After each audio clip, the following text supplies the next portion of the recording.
Security Council resolutions with its ballistic missile program, which should be met with new sanctions designations and firm resolve. Clinton praised the administration of Barack Obama for securing the release of 4 American prisoners, including Washington Post journalist Jason Rezaian. All 4 of the men held dual U.S. Iranian citizenship. Are you an advocate for free market money? Do you promote Bitcoin as an alternative in a fiat-centric world? Then you need Spendabit in your arsenal, the search engine for things you can buy with Bitcoin. Spendabit aggregates millions of products from thousands of Bitcoin-enabled merchants. Keep your money in the free economy. Visit spendabit.co today. Bitcoin merchants, ask about our merchant suite to reach even more customers. Spendabit.co. Reuters reports U.S. civil rights hero Martin Luther King Jr. and Civil War Confederate Commander General Robert E. Lee will share a common holiday on Monday in 3 southern states, but perhaps for the final time in one of them, Arkansas. The state's governor is pushing to separate the joint celebration after critics said it is an insult for the man who fought to end racial segregation to share a holiday with the man who many believe fought to preserve slavery. Governor Asa Hutchinson told a news conference this month about the remembrances. They need to be distinguished and separate. Arkansas, Mississippi, and Alabama for years have observed a joint holiday for Martin Luther King and Robert E. Lee, whose birthdays are just 4 days apart. Arkansas in the 1940s set up a day in mid-January to honor Robert E. Lee and created a holiday for King in 1983. 2 years after that, it combined the two for a joint day marked on the third Monday in January. In January last year, Arkansas lawmakers defeated a bill that would have reserved the January date for King and established a Memorial Day, although not a holiday, for Lee in November. For many in Arkansas, Lee remains a revered figure who fought with dignity for the South. Arkansas State Representative Fred Love, who led the unsuccessful campaign in 2015 to separate the joint holiday, said passing the measure would be a winner in terms of race relations. Representative Jeff Wardlaw, who voted against Love's bill, said his conservative constituents are concerned Lee would be officially disregarded. Hutchinson wants lawmakers to pass legislation that gives King a day of his own when they meet for a regular session in the Republican-dominated state house.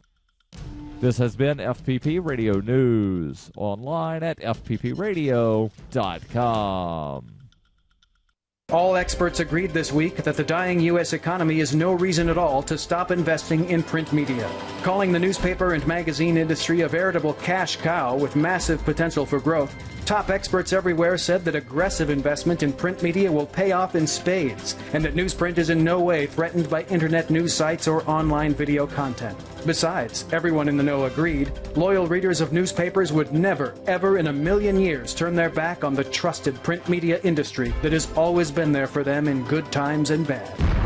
This is the Onion News Network. It's the Onion Radio News. I'm Doyle Redland. Cardiologists announced today that test subjects who took a single aspirin tablet followed by a fifth of bonded Kentucky bourbon were 85% less likely to realize they were having a heart attack. Potential side effects for the new treatment include slurred speech, impaired vision, and vomiting. Doyle Redland for the Onion Radio News, online at theonion.com.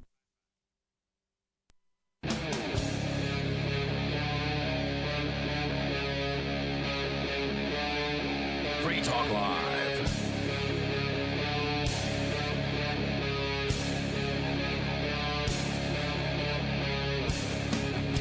This is Free Talk Live. You may join us right here. We'll give you the toll-free numbers and our Skype username in moments. Coming up here tonight, some presidential candidate news. We haven't really talked about these jerks in a while. We've got, Daryl, you got some news about Hillary. And we'll start with Trump. With you tonight, by the way, in the studio, it's Ian. Rich Paul. And Daryl. And a story from Gizmodo.com's Kate Nibbs about Donald Trump on the campaign trail, claiming he's going to change Apple's entire manufacturing system if he is elected president. Of Apple? Yes, that's correct. Well, no. No, if he's elected president of the United States of America, he's going to force Apple to do stuff. He is going. What's he going to do in foreign policy if he's elected president of Apple? He is, in this case, he says he's going to force Apple to, he's going to force Apple to make their, quote, "We're going to get Apple to build their damn computers in this country instead of other countries," unquote. In the span of a few sentences, according to Gizmodo, he insisted he would impose a 35% tax on businesses producing goods overseas while claiming to support free trade. At the end of his rambling... That's the opposite. Yes, it is. And I suspect the people watching him speak probably applauded him saying he supported free trade, and then applauded him saying that he wants to add a 35% tax. I bet you they applauded everything that came out of his mouth. Well, that's the advantage of having stupid followers. Yes, exactly. So going on here, an all-American Apple sure sounds nice, says Gizmodo, and would create jobs. It would help ensure the factory workers have decent working conditions. It's also an empty applause line. The U.S. president doesn't have the power to ban a company from outsourcing, nor does the president have the power to completely overhaul the global economy. Sure, Trump could advocate for legislation designed to prevent outsourcing, but he would have to champion laws that would fundamentally alter free trade to make it financially advantageous for Apple to upend its manufacturing and supply chain. Just a quick correction, Gizmodo, we don't have free trade. There's not a semblance of free trade in the world, and certainly there's we don't the claim. There's that North American Free Trade Agreement, and then there's the GATT, which is some global something trade treaty, and then there's the other something free trade. So they've got free trade in the names of all of these things. They do. NAFTA alone is 2,000 pages long. A free trade agreement only takes about 2 paragraphs. You don't tax our stuff, we won't tax your stuff. Yeah, say that again. That's true. Rich? That was 2 sentences. We won't tax your stuff. You don't tax our stuff. That's a free trade agreement. 2 sentences. You don't even need paragraphs. People should be allowed to trade with whom they want anywhere in the world. And then an actual free trade agreement doesn't even need to say we won't tax this or we won't tax that. It just says that we, as the government, will not interfere with consensual commerce between any people from either country. That would be actual free trade, because you could say we're not going to tax it, but then prohibit importation of everything. It's not taxed. You just can't buy it because we're not letting it in. No. That's not free trade. Apple outsources because it maximizes profit, but that's not the only reason. Asia's electronic supply chains are much larger than what the U.S. has to offer. Not only would Trump have to come up with a way to penalize Apple for outsourcing so harshly that it would make sense to change its manufacturing model, he'd also have to help U.S. manufacturing catch up to China so that Apple could feasibly begin production here. The weirdest part about all of this is that Trump is making isn't that Trump is making outlandish promises. That's routine for the Trump campaign. The weird thing is Trump is selling himself as a capitalist icon, yet here he is making speeches that suggest he'll take a steaming you-know-what on free trade. So there's the latest from the Trump campaign, and yet some libertarians are actually claiming that Donald Trump is someone worth supporting. Or you could say that some Trump supporters are claiming to be libertarians. Yeah, that's true. Where was Trump when he made this speech? Does it say? Was he in Cleveland by chance? It's not entirely clear. Liberty University. Okay, so that's down in Virginia. Yeah, there you go. Okay. So it was not a matter? Cleveland steamer. Oh. Toll-free number 855-450-FREE. That's 855-450-3733. So, yeah, I mean, the situation with electronics. Imagine if the iPhone was manufactured in the United States and what that would do to the price of an already expensive product. I mean, people would still pay it because it says Apple. They would. I mean, but it would. Not as many people are willing to pay $1,000 as are willing to pay $500 or $600. I mean, you are talking about, and who knows what it would actually end up costing if they had to employ union workers here in the U.S. and have all these, expensive costs going into it. You cannot raise prices without cutting sales. Well, true, but there's an Onion spoof about Apple putting the N-word on the back of their newest iPhone because they know people will buy it anyway. Yeah. So what's going on with the Hillary campaign, Daryl? You've got an update over there. Yeah, and this actually has to do with Iran. And I don't think we actually talked about Iran at all over the weekend, where the nuclear-related sanctions against Iran were lifted over the weekend. because Iran was deemed fully compliant with the P5+1 nuclear deal. And, well, not everybody's happy about it. And even Obama, less than a day after lifting the nuclear-related sanctions, imposed other sanctions, nominally over ballistic missile testing. The story from antiwar.com says the Obama administration is trying to play up the growing rapprochement with Iran with hopes that the nuclear deal will lead to the resolution of more regional disputes. This being the administration's last year in office, however, the future may not be so bright for U.S.-Iranian relations. All the major Republican candidates were railing against the nuclear deal and the easing of sanctions, with several promising to tear up the nuclear pact if elected. They're likewise agitating for significant new sanctions against Iran. So what's the idea here? They're not the only ones. So is it that that Iran has jumped through certain hoops? They've jumped through all of the hoops that were placed before them by the U.S. and China and several other countries. We're just trying to develop nuclear power. We're not making weapons. They weren't even trying to do nuclear power. They were trying to do medical isotopes. Okay.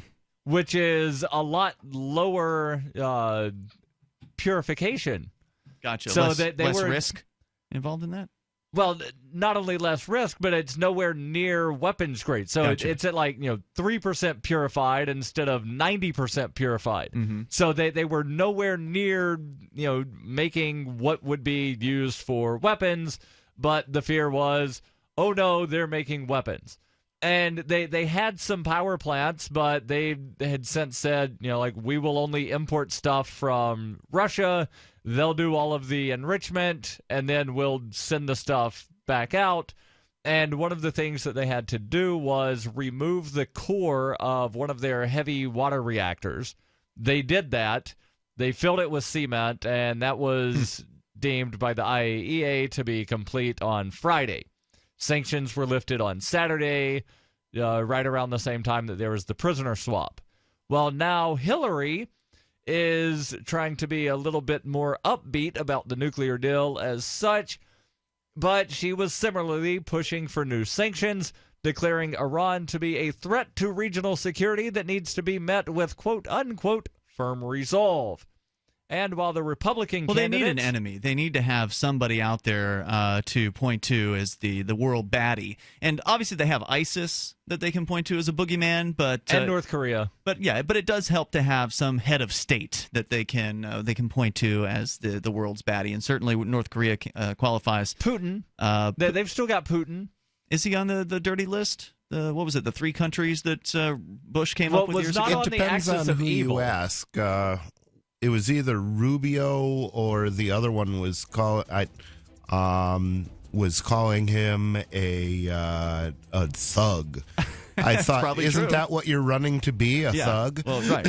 Well, it takes one to know one, right? Toll-free number is 855-450-FREE. Story, another one related to Donald Trump. The one trait that predicts whether you're a Trump supporter. We'll talk more about the Iran situation and Hillary, and your calls and thoughts are welcome at 855-450-FREE. Every once in a while, you get information that's worth changing your life for. This is one such time. You can save up to and beyond 25% on all purchases at Amazon. You probably heard of Bitcoin and just not thought much about it. You certainly know that you can get competitive pricing at Amazon, but now you can get a 25% discount on nearly everything you need to live. I've just given you a huge raise, and all you have to do is claim it. You go to SaveItPurse.com and open an account. Do this right now. Don't wait. Then you fund the account with Bitcoin. You can buy them through ExpressCoin.com with a check or money order. There are other ways to get Bitcoin, but that's fast, safe, and easy. This information is worth you changing the way you do things. Go to SaveItPurse.com right now, get signed up, and cash in on the huge raise I'm offering you. 15 to 25% off of everything at Amazon through SaveItPurse.com. It's SaveItPurse.com. Hi, this is Walt Augustinowicz. I'm the founder and CEO of ID Stronghold. By now you've heard our commercials about wallets that protect you from electronic pickpocketing. 10 years ago, I created a way to protect my own cards from prying eyes after government officials started talking about issuing a national ID card with a built-in radio chip called RFID. I felt having to broadcast my personal information was an invasion of privacy. Soon after, it was also announced that credit cards, debit cards, U.S. passports, hotel room keys, and even transit passes would all soon incorporate RFID. It was then I formed ID Stronghold to share my inventions in blocking RFID signals with the world. There are a lot of misconceptions out there today about RFID. I encourage everyone to get informed and get protected. Please go to idstronghold.com and get the facts and the wallet, sleeves, or badge holders you need to protect your personal financial data. You'll be pleasantly surprised that through our direct sales model, you won't pay more than other comparable unprotected wallets. It is as though the protection is free. Visit idstronghold.com today. Understanding your credit score is the first step towards managing and improving it. This is Charlie Sundstrom with your Van Dyke Mortgage Minute. The most influential component of your credit score is your payment history. Almost equally as important is the amount you owe on credit accounts. Also impacting your score, but to a lesser degree, are the length of time you've utilized your credit, the number of new accounts, credit inquiries, and your various types of credit accounts. To help achieve or maintain a healthy credit score, have a system set up to assure your bills are always paid on time. Don't max out your cards. It's better to have a high credit limit with a low balance. Never close old accounts. The age of these can actually help your credit score. But don't be afraid to use your credit. You need several accounts in order to have a credit score. Just keep the corresponding payments within your means. For your mortgage pre-approval and refi needs, start by visiting VanDykeMortgage.com. Corporate NMLS 3035. Van Dyke Mortgage is an equal housing lender. Charlie Sundstrom, NMLS 134251. If you want to know the latest about Free Talk Live before we go on the air, all you need to decide is how you want it delivered. It's your choice. Visit news.freetalklive.com. You can get emailed announcements and participate in contests via our email updates list. Plus, we have a Twitter account that you can follow and a Facebook page where you can become a fan. So visit news.freetalklive.com to get news about Free Talk Live as soon as it's announced and the way you want it delivered at news.freetalklive.com. That's news.freetalklive.com.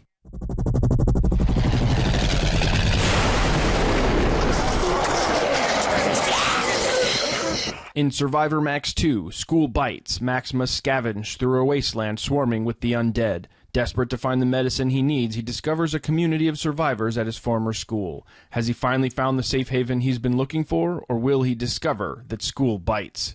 Look for Survivor Max on Facebook, read reviews on Amazon, and read Chapter 1 at survivormax.com. You can put the Liberty Radio Network on the air in your area. Visit broadcast.lrn.fm to learn how. Broadcast.lrn.fm.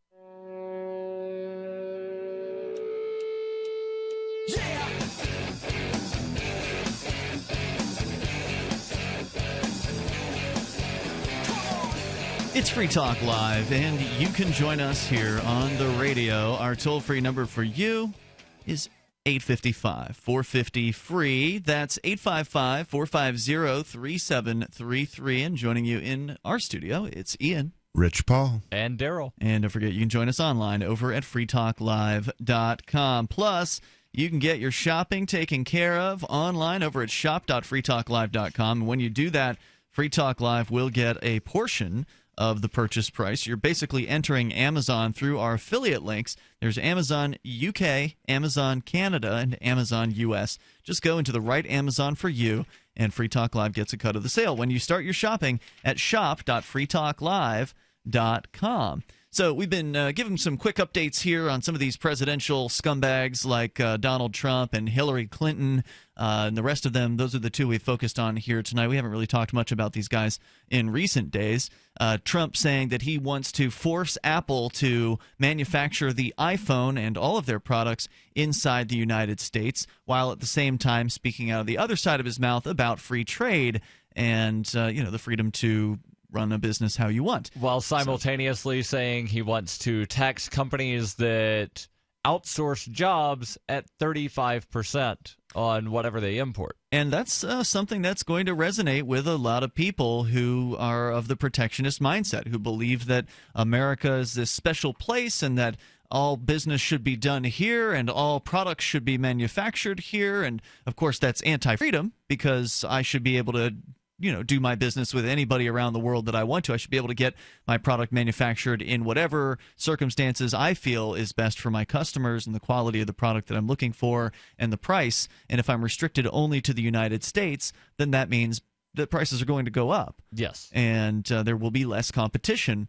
for those services. And then, Daryl, you were telling us about Hillary Clinton apparently coming out and demanding more sanctions against Iran after nuclear sanctions have been lifted from the country after they have jumped through all manner of different hoops to prove to the international community that they are handling nuclear facilities in a safe manner and, in point of fact, only doing medical testing, not even like nuclear power kind of testing. Is that right? Right, and it's not even testing, it's the enrichment of the uranium. And my understanding is they've completely stopped enriching anything over, I believe it's 3%.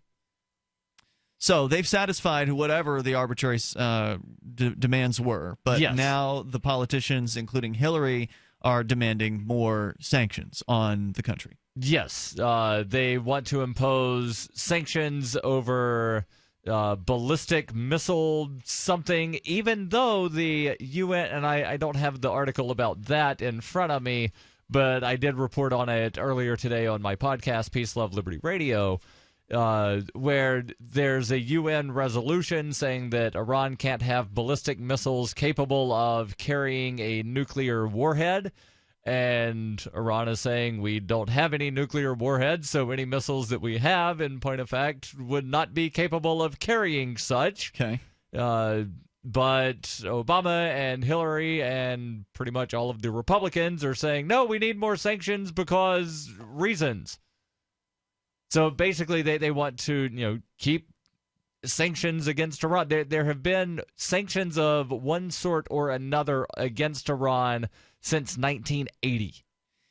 It's terrible. Well, even before that, I mean, the form of the sanctions from 1953 to 1979 was having a puppet dictatorship imposed on them, and that was done by Eisenhower. Right. Same guy who warned us about the military. No, that was a much more direct form of theft. Right. There have been economic sanctions and frozen assets of one form or another since 1980. I'll give you an example of how damaging these sanctions are.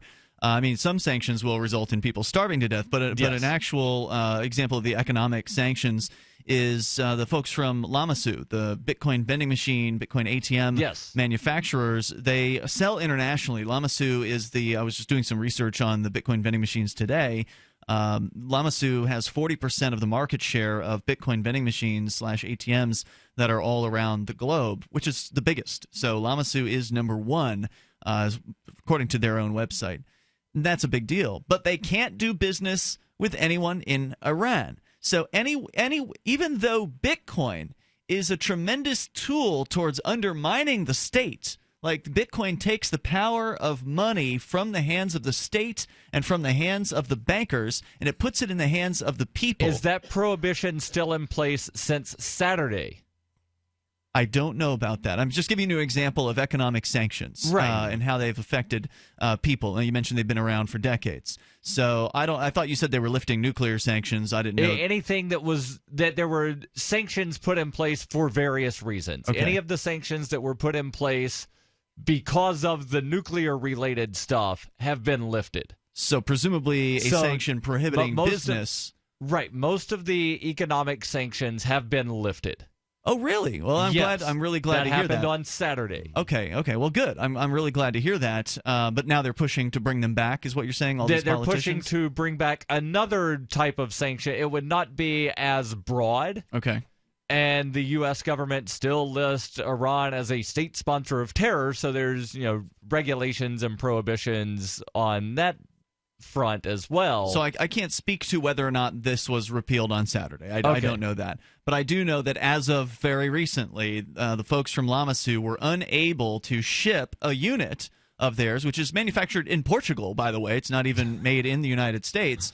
They were unable to ship to or do any kind of business with people in Iran. So even though bringing Bitcoin to Iran could help undermine the state in Iran, Yes. It's still prohibited. So it's just yet another tragic example of these sanctions. They would come after Lamassu. The folks that were running Lamassu would be charged criminally, as I understand it, if they were to do business with someone who simply wanted to buy a piece of vending machine hardware to put somewhere into Iran. That's ridiculous. Yeah. Let me jump back into this article here for a moment. It says, while the Republican candidates spent much of their Thursday debate trying to present Hillary as a continuation of Obama-style diplomacy, Clinton appeared to more closely echo them, that being the Republicans, in most regards, declaring Iran's capture of U.S. Navy sailors earlier in the week as offensive and demeaning, far afield from the administration's happiness at the quick and easy resolution of the conflict. Were those the sailors that were they part of the swap that went on this week? No. There were some Navy sailors that their boat went into Iranian territorial waters. Okay. And the Iranian military picked them up, and it was really late at night, and they're, what are you doing? And they said, we didn't realize we crossed into your waters. And then when morning came, they said, okay, have a good day. They let them go. They let them go. And so some people were all upset they held them overnight. Well, you're not going to send somebody back into the middle of the ocean when it's completely pitch dark out. Even though it was pitch dark when they got picked up. Toll-free number tonight for you if you want to comment here, 855-450-FREE. That's 855-450-3733 on the presidential thugs. The wannabe thugs, many of whom are, I guess, already thugs because they already hold government offices. Thugs, not thugs. They want a thug upgrade. Toll-free number 855-450-FREE. That's 855-450-3733. We also have Skype. Skype on in here at username LRN.FM and join us on Free Talk Live. Hey guys, Pat Matthews here to tell you all about the newest and best way to sell your products online. It's buysellmakeoffer.com, a brand new site to sell your stuff online. Your old golf clubs, sports equipment, tools, and yes, even your car. Forget about the other guys. Buysellmakeoffer.com will never charge you item fees. Go to the website now and sign up so that you can soon load all your stuff up to sell. This is not an auction site. Just use our resources along with Skype and videos to sell your items quickly and with no fees. Go right now to user-friendly buysellmakeoffer.com, where the first 30 days are on us. Hunters, anglers, campers, and survivalists. Get back to nature. Expand your horizons with the highest quality, most versatile, unique slingshots and sling bows on the market at slingbow.com. Slingbow products are compact and models start from just $17.98. They're perfect for your bug-out bag or storing in your vehicle. Give yourself and your loved ones the excitement and tradition of Slingbow, a new frontier in archery and truly modern twist on this primitive survival tool. Feel the thrill only at slingbow.com.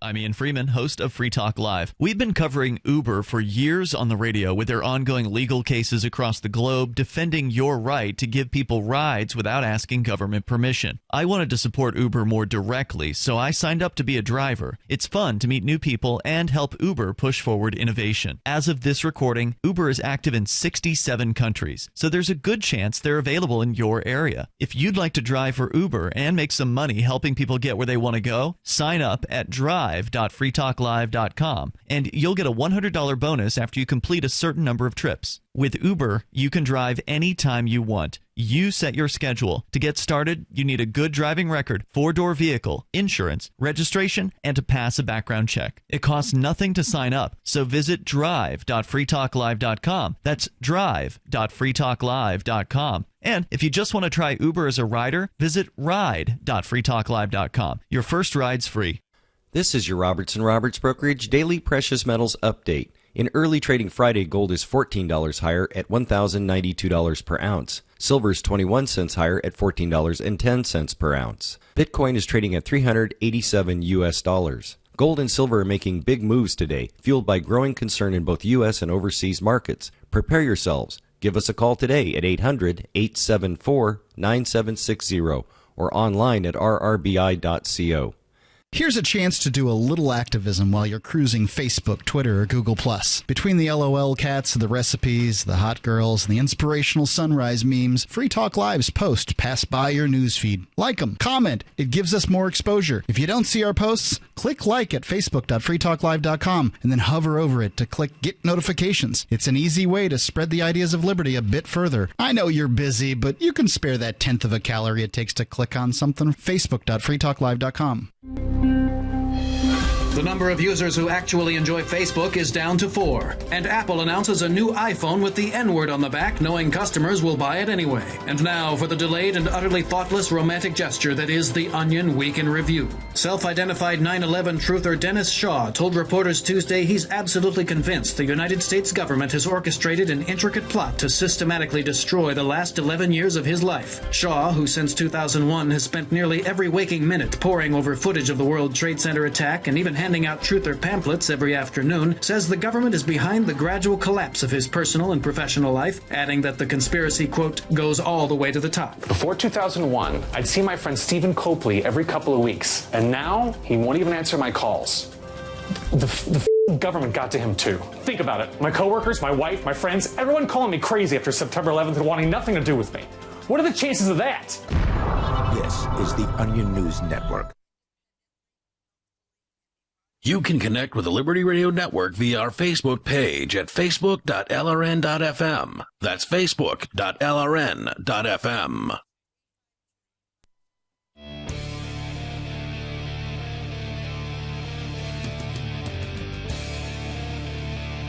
This is Free Talk Live. Join us on the radio waves. Toll-free number 855-450-FREE, 855-450-3733. It's Ian, Rich, and Daryl in the studio. We also have Skype.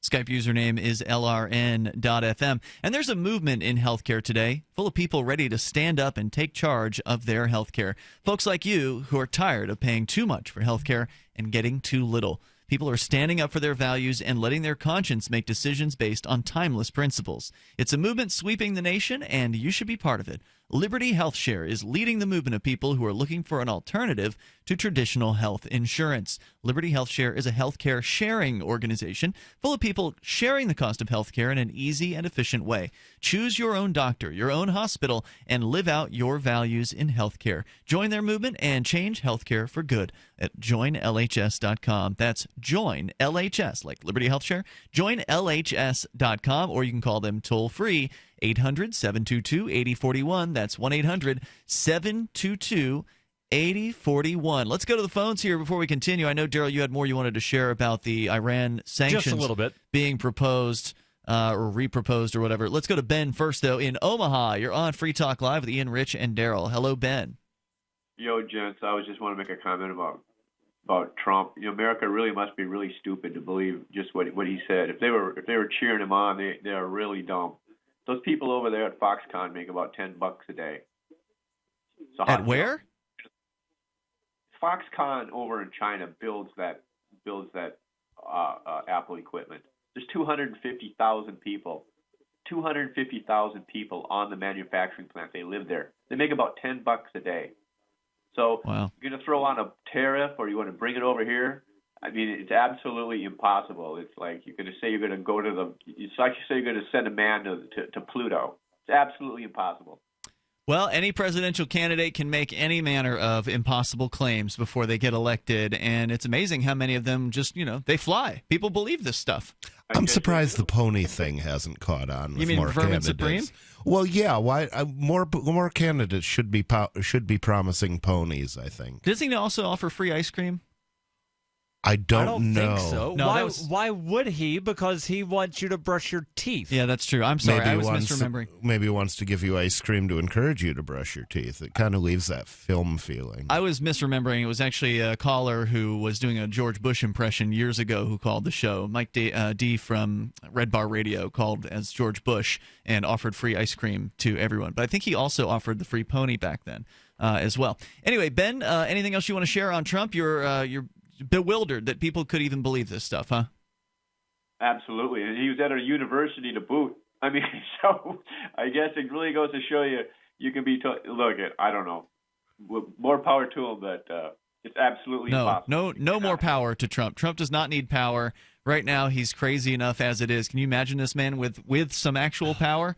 Thanks for the call tonight. That scares Ben, me. I appreciate it. And just because he was on the campus of a university doesn't mean that the people that were listening were actually college students. That's true. I saw that in action years ago. I remember I had some friends on a college campus in Sarasota where I was growing up, and this is a very kind of lefty liberal campus where you would expect the students to be politically active, but yet even when there was an actual debate that was being held, it wasn't for president, it was just for a local state election or something like that. But the candidates for that election, the 3 candidates, they actually invited the Libertarian, which is why I went to it. That at this debate, it was all white hairs in the audience. There was the only college student in the entire place was like the photographer, and she was there working for the school newspaper. Yeah, and sounds about right. Yeah. Heck, even when we've gone onto the campus of Keene State for some of the candidates that have come to visit here, it's mostly not college students that are in line to go into the events. The same thing was true when I was giving a speech at a Republican gubernatorial debate in 2014 at Franklin Pierce College. Again, the only college students were there that were required to be there by their classes for like journalism or photography class. The actual college students themselves were not bothering to attend. I seem to remember a youngish crowd when Ron Paul came to KSC. Am I wrong about that? Ron Paul managed to get young people to come out. Yes, that was one of the real, I think, special things about Ron Paul was that young people, specifically college-age people, were responding to him, and not only responding but packing the house. So he'd go to a college campus and they'd have to put him in the biggest room they had possible, because not only would average folks come out to see Ron, but the college students themselves were packing the place. I suspect Rand is not having the same effect. True. Probably not to the same extent. He does have a pretty young base. Toll-free number tonight, 855-450-FREE. Daryl, was there more you wanted to share from the story? Yeah, so antiwar.com concludes by saying that during her time in the State Department, that being Hillary Clinton, she leaned more towards the hawkish end of the administration, and her reaction in the wake of the easing of sanctions suggests that she would have been an obstacle to the deal had she remained as Secretary of State, and might still prove as much of an obstacle for U.S.-Iran relations after the 2016 election as much as every other frontrunner. I wonder what old Bernie has to say about the Iran sanctions. I don't know. Probably free stuff.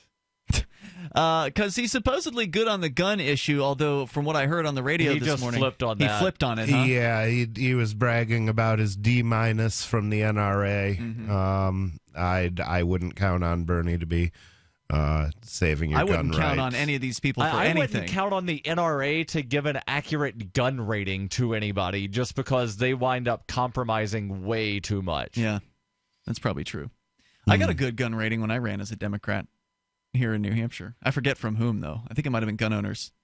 Either GOA or NHGO. So back to Trump. And again, you're welcome to comment here, 855-450-FREE. This from Politico.com. If I asked you what most defines Donald Trump supporters, what would you say? Xenophobia. That's a good one. They're white, they're poor, they're uneducated? You'd be wrong. In fact, I found a single statistically significant variable predicts whether a voter supports Trump, and it's not race, income, or education levels. It's authoritarianism. That's right. Trump's electoral strength and his staying power have been buoyed, above all, by Americans with authoritarian inclinations. And because of the prevalence of authoritarians in the American electorate among Democrats as well as Republicans, it's very possible that Trump's fan base will continue to grow. My finding is the result of a national poll that I conducted in the last 5 days of December under the auspices of the University of Massachusetts Amherst, sampling 1,800 registered voters across the country and the political spectrum. Running a standard statistical analysis, I found that education, income, gender, age, ideology, and religiosity had no significant bearing on a Republican voter's preferred candidate. Only 2 of the variables I looked at were statistically significant: authoritarianism, followed by fear of terrorism, although the former was far more significant than the latter. Okay, so she was looking specifically at Republicans. What about the independents that are supporting Donald? And surveys show that he's getting a large percentage of his support from people that are registered independents. But when they do polling, they're only polling Republican likely voters, right? When you see the lists of, Trump is leading the polls of the Republican candidates, they're usually only asking registered Republicans, right? No, they're asking people that are likely to vote in the Republican primary. And that's self-identify as likely to vote, right? Yes. They say, are you likely to vote? And That's if correct. the person, or are you likely to vote in the Republican Party? And primary, and the person says yes or no. And then they wind up asking, are you a registered Republican, registered independent? And the sizable percentage of Trump's support actually comes from people that are registered independents, not registered Republicans. Interesting. Well, in this case, he did just look at Republican voters, so maybe that included independents, right, maybe not. Not every state, and I feel I need to clarify this, not every state allows people that are independents or not Republicans to vote in the Republican primary. New Hampshire is one of the states where if you're what they call an undeclared voter, you can vote in either of the major parties' primary. Right, so if the question of this poll, if the question was, do you intend to vote in the Republican primary, that wouldn't necessarily identify if the person is a self-identified Republican. Correct. Okay. 855-450-FREE. More about the authoritarian tendencies of Trump supporters here in moments, and you can share your thoughts with us. 855-450-FREE. It's Free Talk Live. All right, listen up, because this is the most important thing you're going to hear all day. What if I said you could make money flipping houses without any cash, credit, or manual labor? And what if I said you could do it part-time from the comfort of your home? Sound unflippin' believable? Hi, I'm Preston Ely, and I'm going to prove it by sending you a free copy of my smash hit-selling book, How to Get Rich in Real Estate. It sells online for $19.95, but I'm giving away 5,000 free copies this week. To get one before they're gone, call 1-800-961-8439. I used to be so broke. I had my electricity shut off 9 times, but I figured out a simple way to make money flipping houses without even breaking a sweat. Now I'm living the good life, and so should you. Listen, if you're sick and tired of stressing about money, this book could change your life. Hands down, it's the fastest, easiest way to get started in real estate. Let me prove it. Call right now to find out how to get your free book. When they're gone, they're gone. Call 1-800-961-8439. 1-800-961-8439. As if chlorine in our water weren't bad enough, now they're adding ammonia? It's true. Some municipalities are now adding ammonia plus chlorine to your water supply. It's a disinfectant called chloramine. But with a trusted Big Berkey water filter, you can keep chloramine out of your water. New NSF EPA certified lab tests show EPA Berkey water filters remove chloramines, pharmaceuticals, BPA, pesticides, bacteria and viruses, all forms of fluoride, and much more. Big Berkey water filters are the original and most trusted on the market, the gold standard in water purification. And our filters last for years at less than 2 cents per gallon. Big Berkey, the one that's powerful enough to purify stagnant pond water. Get your Big Berkey today. Call 1-877-99-BERKEY or click BigBerkeyWaterFilters.com. That's 1-877-99-BERKEY. Big Berkey Water Filters, for the love of clean water. What if the key to achieving liberty in your lifetime was to move together with others who think like you? Liberty activists are joining the Free State Project, which is over 90% of the way to its goal of 20,000 participants. And they're already making the move to New Hampshire. The successes are piling up and are proving the Free State Project is a real movement and no longer just a great idea. When you're planning your move, consider Keene. Keene is famous for its civil disobedience and non-cooperation, and there's plenty of political opportunity as well. If you're a regular reader of FreeKeene.com, you know there's a lot going on in Keene. Keene is the liberty media capital of the world, with television, talk radio, and more, all originating here. Though it's more than just activism, with regular social events each week. See what's happening at FreeKeene.com and get connected with video, audio, free books, a forum, and activist tools you can download and use in your area at FreeKeene.com. That's FreeKeene.com. So you've heard all 3 hours of the latest episode of Free Talk Live, and you're still hungry for liberty-oriented audio content? Did you know that we have another 24/7 audio stream at LRN.FM? The Liberty Radio Network airs the latest episodes of some of the best liberty-oriented podcasts on the internet around the clock. In addition to recorded content, you'll also hear live shows like Free Talk Live, originating from our Keene, New Hampshire studio. So listen anytime at LRN.FM. That's LRN.FM. Are you an experienced Uber or Lyft driver with excellent ratings? If so, then you're ready to upgrade to Arcade City. Arcade City is a ride-sharing app built by drivers for drivers. It's more decentralized than Uber and Lyft. With Arcade City, you keep all of what you earn. Sign up now to drive for Arcade City at arcade.freetalklive.com. That's arcade.freetalklive.com. While our satellite channel is free to listen to, it's not free for us. You can help us cover our satellite costs with the chip-in on the right side of the page at lrn.fm.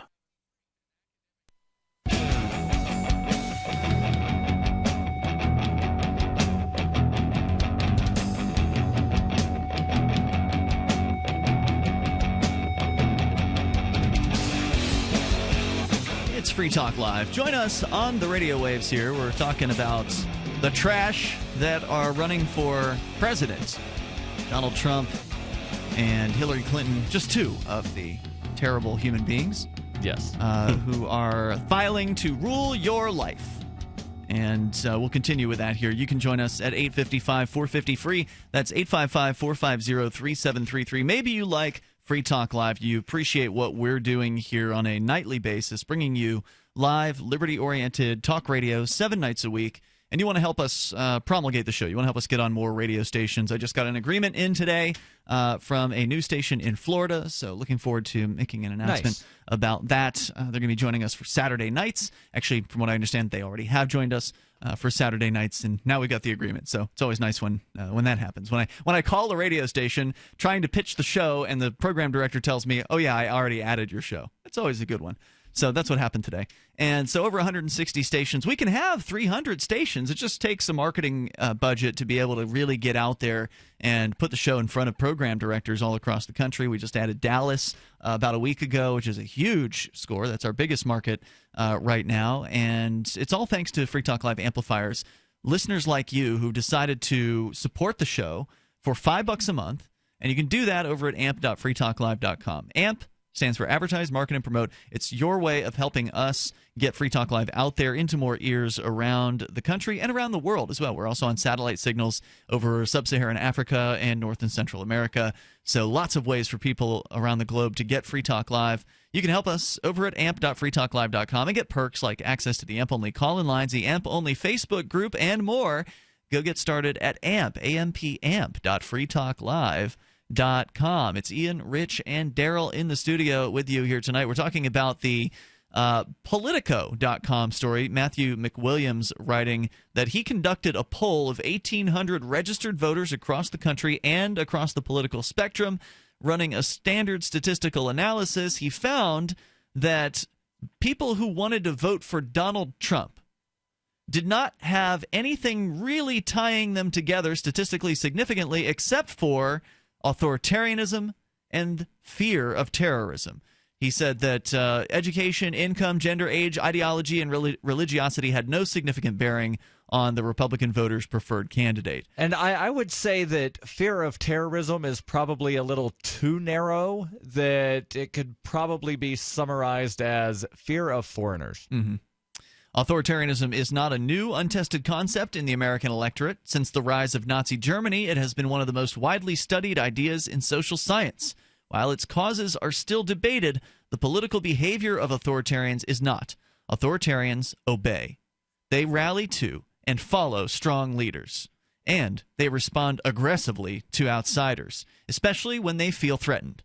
From pledging to, quote, make America great again, unquote, by building a wall on the border and promising to close mosques and ban Muslims from visiting the United States, Trump is playing directly to authoritarian inclinations. And not only does he want to build a wall, he wants to make Mexico pay for it. Right. Yeah. How does that even work? I mean, is he talking about we'll go to war and take their gold reserve? How else would you do it? Yeah, I don't see that. I don't know. He doesn't say how he's going to do it. He just says he's going to. Just like he says he's going to force We're China. Going to win so much that you're going to get tired of winning, and then we're going to win some more.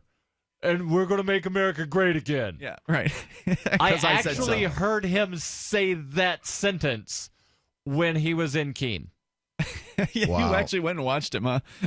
Oh, I've Yes. watched a couple of his rallies. I watched one all the way through, and I've watched But not in real life. pieces of a couple other ones. No, I Zero haven't. went in I real haven't life. gone physically. Yeah, you actually went to experience the I went in real life so Yeah. that I could ask him the question if he thinks there needs to be more than 2 candidates in the general election debates. What happened with that video? Did you put that online, or did it? What happened? That's there? online. Okay. He completely ignored me. Did you put it on Free Keen? I don't know. Okay. Now that's where I see stuff like that. And unfortunately, we weren't able to get out to Cruz. He apparently was in Keene today. Yeah. We didn't end up going out to that one. Is he still here, or did he cruise? Presumably the latter. Usually they don't like sticking around too long.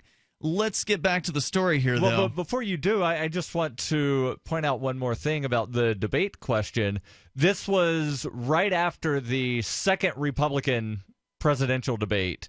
And so I asked him, I said, if the CPD requirement for debate inclusion was used in the Republican debate, you would have been the only candidate on stage in the first debate, and it would have been you and Ben Carson in the second debate. Do you think that rule needs to be changed?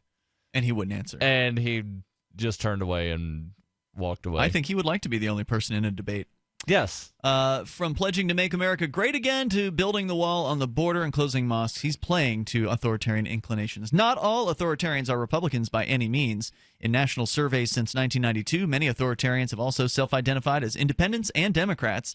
And in the 2008 Democratic primary, the political scientist Mark Hetherington found that authoritarianism mattered more than income, ideology, gender, age, and education in predicting whether voters preferred Hillary Clinton or Barack Obama, or rather Hillary Clinton over Barack Obama.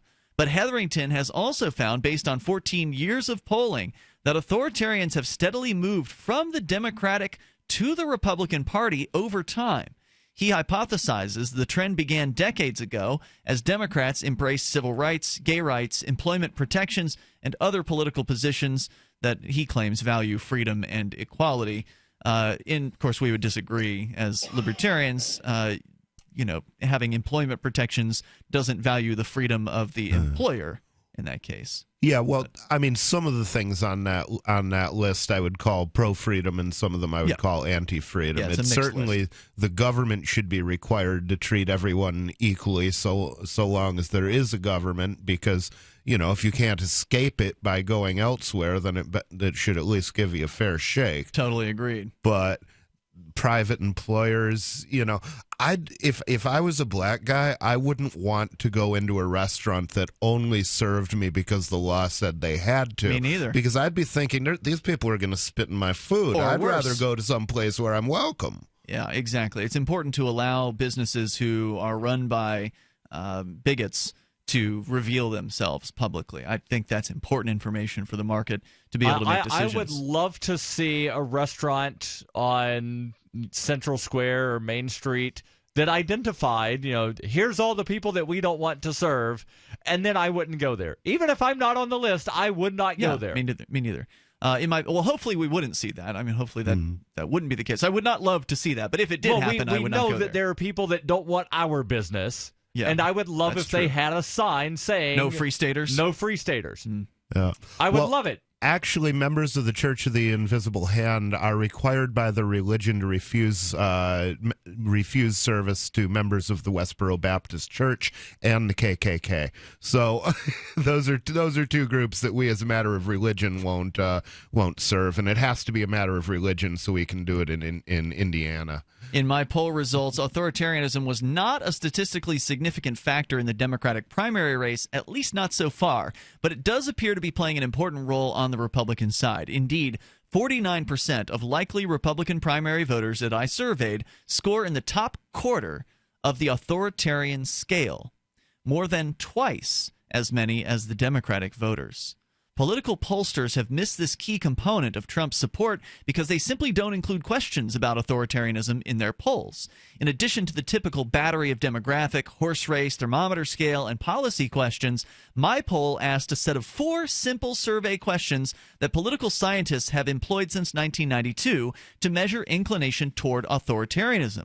These questions pertain to child rearing, whether it is more important for the voter to have a child who is respectful or independent, obedient or self-reliant, well-behaved or considerate, and well-mannered or curious.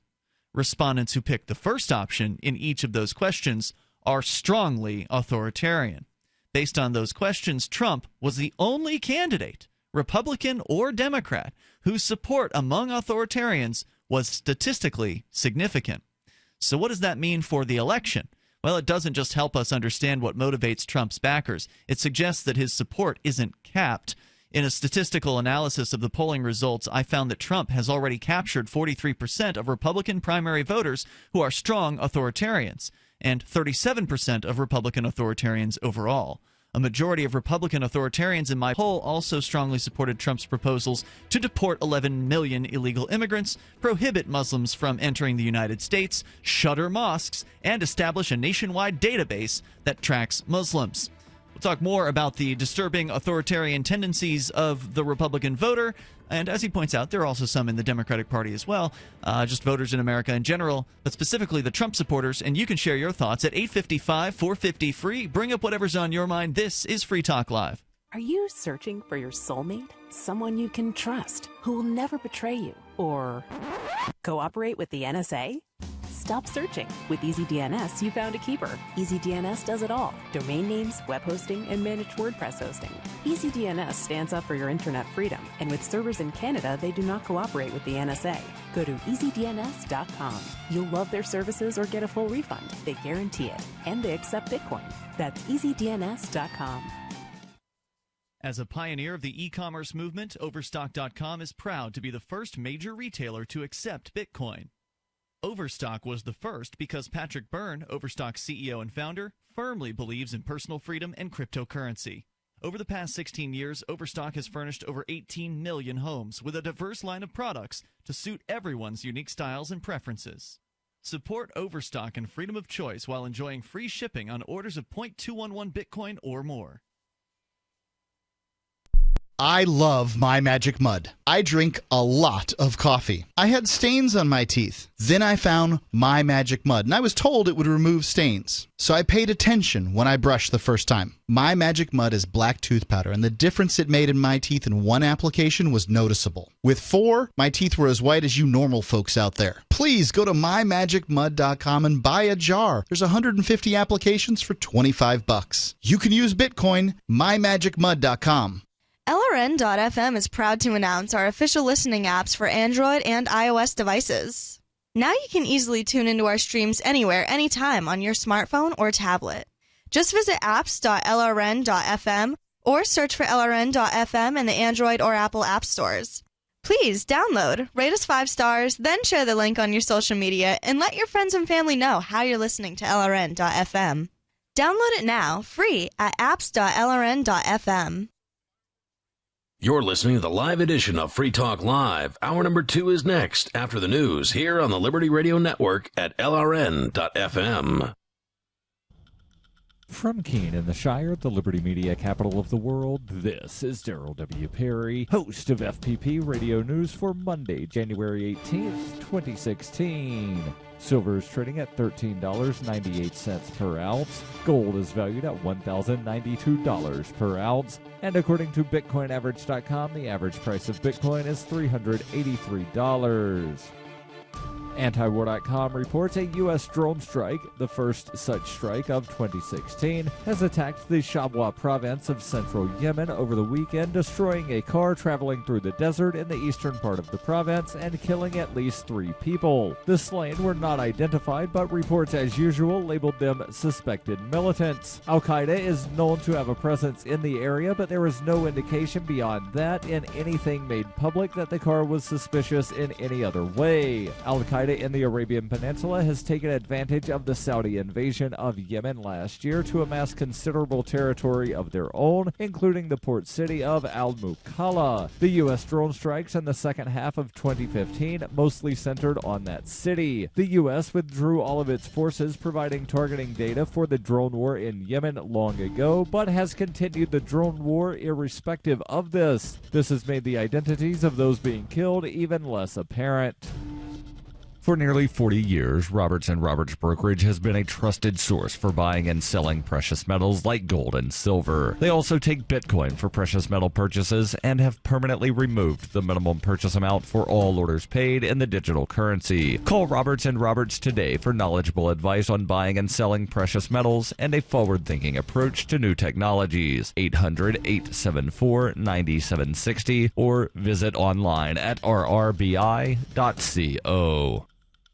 UPI reports Democratic presidential candidate Hillary Clinton on Saturday called for new sanctions to be placed on Iran due to its ballistic missile testing program. Clinton made the comment in a statement following news that most sanctions on Iran would be lifted and that 4 American prisoners held in Iran were being freed. The former Secretary of State said if she becomes the U.S. president, her method of dealing with Iran would be to distrust and verify. Clinton said in the statement, Iran is still violating UN Security Council resolutions with its ballistic missile program, which should be met with new sanctions designations and firm resolve. Clinton praised the administration of Barack Obama for securing the release of 4 American prisoners, including Washington Post journalist Jason Rezaian. All 4 of the men held dual U.S.-Iranian citizenship.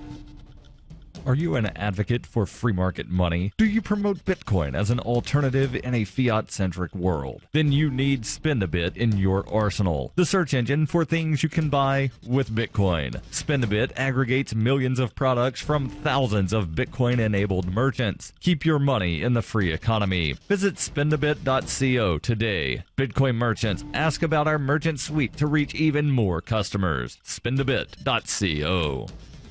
Reuters reports U.S. civil rights hero Martin Luther King Jr. and Civil War Confederate Commander General Robert E. Lee will share a common holiday on Monday in 3 southern states, but perhaps for the final time in one of them, Arkansas. The state's governor is pushing to separate the joint celebration after critics said it is an insult for the man who fought to end racial segregation to share a holiday with the man who many believe fought to preserve slavery. Governor Asa Hutchinson told a news conference this month about the remembrances. They need to be distinguished and separate. Arkansas, Mississippi, and Alabama for years have observed a joint holiday for Martin Luther King and Robert E. Lee, whose birthdays are just 4 days apart. Arkansas in the 1940s set up a day in mid-January to honor Robert E. Lee and created a holiday for King in 1983. 2 years after that, it combined the two for a joint day marked on the 3rd Monday in January. In January last year, Arkansas lawmakers defeated a bill that would have reserved the January date for King and established a Memorial Day, although not a holiday, for Lee in November. For many in Arkansas, Lee remains a revered figure who fought with dignity for the South. Arkansas State Representative Fred Love, who led the unsuccessful campaign in 2015 to separate the joint holiday, said passing the measure would be a winner in terms of race relations. Representative Jeff Wardlaw, who voted against Love's bill, said his conservative constituents are concerned Lee would be officially disregarded. Hutchinson wants lawmakers to pass legislation that gives King a day of his own when they meet for a regular session in the Republican-dominated state House. This has been FPP Radio News, online at fppradio.com. A report finds it's not okay to just start talking to people you don't know, and a monstrosity is created in the Frito-Lay laboratory. This is the Onion Week in Review. Local newborn Nathan Jameson surprised the world earlier this morning by irrevocably losing all faith in humanity after just 6 days. Though he's not yet developed the capacity for speech, spokespeople for the 6-day-old baby have confirmed he already knows that humans cannot be trusted and that most people lack self-awareness about their own destructive tendencies. While most people need around 30 or 40 years to truly understand that the vast majority of humanity is shallow and irredeemable, baby Nathan's convinced that he has seen all that he needs to see. People have been nice and even brought him toys and presents. But the fact is, Nathan knows they're all full of shit. And in this week's science report, botanists discover trees are all slowly trying to strangle each other. In other news, a fun-loving turtle is all business when it comes to feeding time, and a partygoer rolls a couple of fat burritos to pass around. This is the Onion News Network.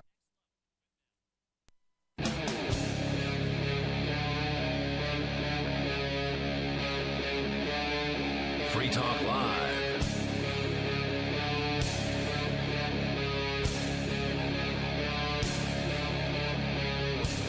Free Talk Live, you're invited to join us here. The toll-free number is 855-450-FREE. That's 855-450-3733. And discussing authoritarian tendencies of the Republican voter. Also, they do acknowledge here that Democrats also do, score as authoritarian. Just not as many of them, apparently, scoring as authoritarian in studies and surveys. In this case, 1,800 people were surveyed by Politico.com, 1,800 registered voters, to be specific, across the United States and across the political spectrum. And they found, interestingly, that authoritarianism was the most statistically significant variable to determine whether or not someone was a Donald Trump supporter. And it's also interesting that the way in which they determine whether or not someone is an authoritarian is based on their child-rearing tendencies. Yeah, those were the questions that they asked. They asked 4 questions. And by the way, with you in the studio tonight, you've got Ian. Rich Paul. And Daryl. So they asked a bunch of questions in this survey, and 4 of the questions that they asked were specifically about authoritarianism. They say that these same questions have been asked by political scientists since 1992 to measure inclination towards authoritarianism. So they would ask about child rearing, whether or not they want to have whether it's more important for the voter to have a child who is either respectful or independent, obedient or self-reliant, well-behaved or considerate, and well-mannered or curious.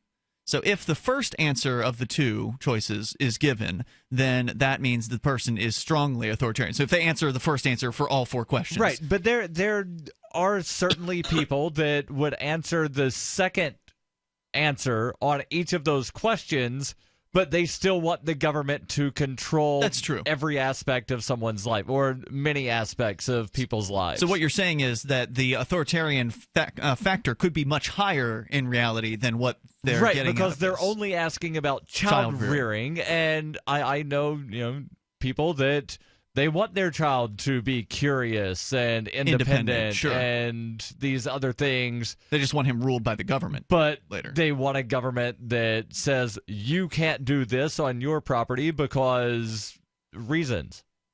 It says here that Trump has captured 43% of Republican primary voters who are strong authoritarians and 37% of Republican authoritarians overall.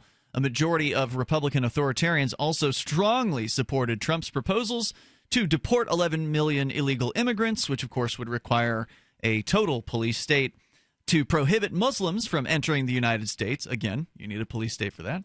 Shutter mosques and establish a nationwide database that tracks Muslims. And in a general election, Trump's strongman rhetoric will surely appeal to some of the 39% of independents in my poll who identified as authoritarians, and the 17% of self-described Democrats who are also strong authoritarians. What's more, the number of Americans worried about the threat of terrorism is growing.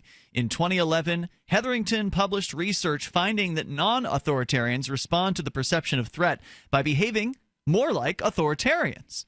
More fear and more threats of the kind we've seen recently in the San Bernardino and Paris terrorist attacks mean more voters are susceptible to Trump's message about protecting Americans. Now, the interesting question there is, if somebody's level of authoritarianism is rising and falling based on their level of fear, do their changes to those 4 questions about child rearing change? That's a good question. I'm not sure about that. Probably not. Yeah, I wouldn't think it would. Yeah. That's why I'm saying those 4 questions are not a good indicator of whether or not someone is an authoritarian. It will definitely tell you the authoritarians that are authoritarian. It just won't find all of them. But it will not find all of them. It won't find and like the political I dare say authoritarians. It might not find most. Yeah, I think you're right about that. It's not going to find the political authoritarians. It's only going to find the authoritarian family folks. It will find the people that want to be petty tyrants. And as he points out earlier in the story, an authoritarian is also someone who will follow orders. So they will, they will obediently do what they are told because they love the authority. They love being in that position. Well, we are a nation of laws. We have to follow the laws. It doesn't matter that otherwise the laws chaos, change right? rapidly. Otherwise fear, chaos. Yeah. In my survey, 52% of those voters those who are afraid, who are expressing the most fear that another terrorist attack will occur in the United States in the next 12 months, were non-authoritarians ripe targets for Trump's message. So 52% of those who were very, very afraid did also score as non-authoritarians, but yet were ripe for Trump's message. Take activated authoritarians from across the partisan spectrum and the growing cadre of threatened non-authoritarians and add them to the base of Republican general election voters, and the potential electoral path to a Trump presidency becomes clearer. So, those who say a Trump presidency can't happen here should check their conventional wisdom at the door. The candidate has confounded conventional expectations this primary season because those expectations are based on an oversimplified caricature of the electorate in general and his supporters in particular. Conditions are ripe for an authoritarian leader to emerge. Now, of course, we would all point out here on this show that they're all authoritarians. Yes. All of the presidential candidates are authoritarians. They believe they know what's best for you, and they're going to force it upon you. All of the ones in the Republican and Democratic I would not Party. describe Rand Paul as a authoritarian. I would say he's much closer to the libertarian side of that particular dichotomy. Obviously, he's not at the end of the libertarian seesaw where we are, but he's certainly. Would you say he's authoritarian on some issues? I would. I mean, I guess I would have to break that down between what he says and what my guess is he believes. Which that's the problem. And then with you Rand also Paul. have to weigh both of those against bills that he's sponsored and things that he's voted on.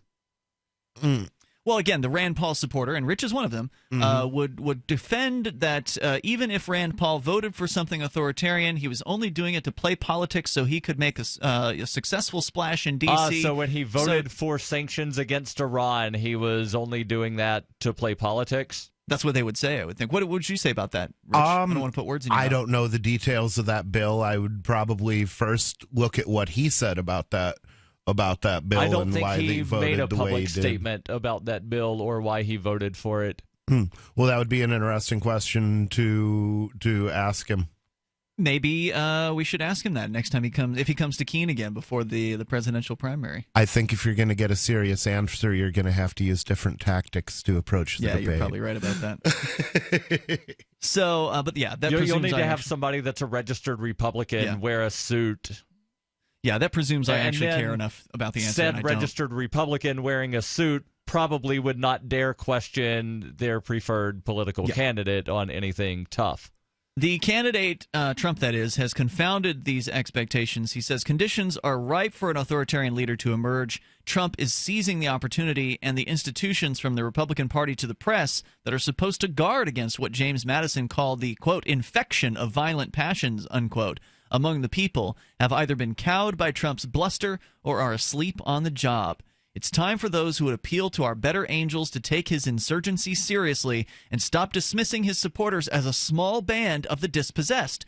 Trump's support is firmly rooted in American authoritarianism, and once awakened, it is a force to be reckoned with. That means it's also time for political pollsters to take authoritarianism seriously and begin measuring it in the polls. And I happen to agree with those conclusions. I know that, Daryl, you think that, and it does happen, that the early leaders in these presidential primaries don't usually end up being the ones who win. Right. So there is, by history, a good chance that it's not going to end up being Trump. Right.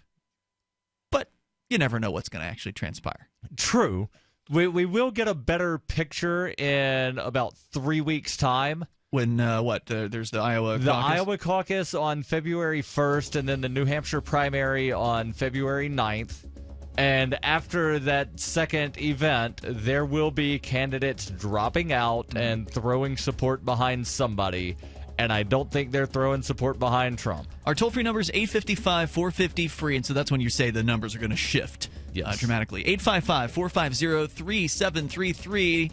Apparently, Turkmenistan has just gone right ahead and banned all tobacco products from being sold. It's Free Talk Live. All right, listen up, because this is the most important thing you're going to hear all day. What if I said you could make money flipping houses without any cash, credit, or manual labor? And what if I said you could do it part-time from the comfort of your home? Sound unflippin' believable? Hi, I'm Preston Ely, and I'm going to prove it by sending you a free copy of my smash hit-selling book, How to Get Rich in Real Estate. It sells online for $19.95, but I'm giving away 5,000 free copies this week. To get one before they're gone, call 1-800-961-8439. I used to be so broke, I had my electricity shut off 9 times, but I figured out a simple way to make money flipping houses without even breaking a sweat. Now I'm living the good life, and so should you. Listen, if you're sick and tired of stressing about money, this book could change your life. Hands down, it's the fastest, easiest way to get started in real estate. Let me prove it. Call right now to find out how to get your free book. When they're gone, they're gone. Call 1-800-961-8439.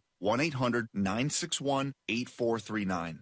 2 little tablets is all it takes to make your thin hair feel and look thicker and fuller, guaranteed. Viviscal is the #1 drug-free hair growth supplement in the U.S., with 1 box being sold every minute globally. It's clinically researched to promote existing hair growth for men and women, and now a 90-day supply of Viviscal is offered in your area risk-free plus free shipping. Call 800-330-4028. Viviscal nourishes thinning hair from within. You'll love your hair growth results, guaranteed. Viviscal is so effective, it's recommended by top doctors. Here's Dr. Grant Stevens, board-certified plastic surgeon. I feel confident recommending Viviscal to women with hair loss, thinning hair, or even dry or brittle hair. It's 100% drug-free, and it's backed by years of clinical research. Want to try Viviscal? Every listener that calls now gets a 90-day risk-free supply plus free shipping. Call now, 800-330-4028. 800-330-4028. That's 800-330-4028.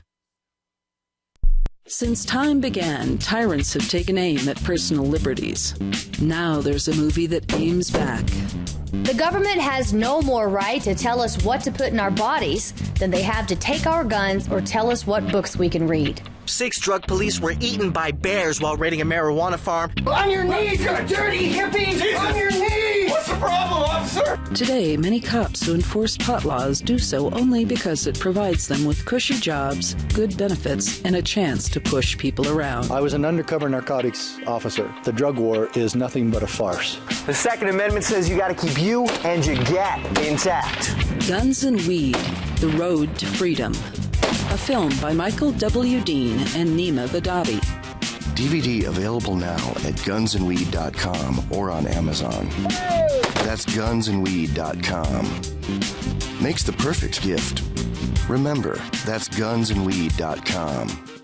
DVD, books, music, instruments, periodicals, computers, software, electronics, photo, cell phones, office products, home and garden, bed and bath, furniture, kitchen, pet supplies, automotive, hardware, apparel, shoes, jewelry, grocery, healthcare, sports and outdoors, toys, games, used, and more. It's a department store at your fingertips. Shop.freetalklive.com. Get all your shopping done, get a great deal, and a portion of your purchase goes to benefit Free Talk Live when you enter Amazon via shop.freetalklive.com.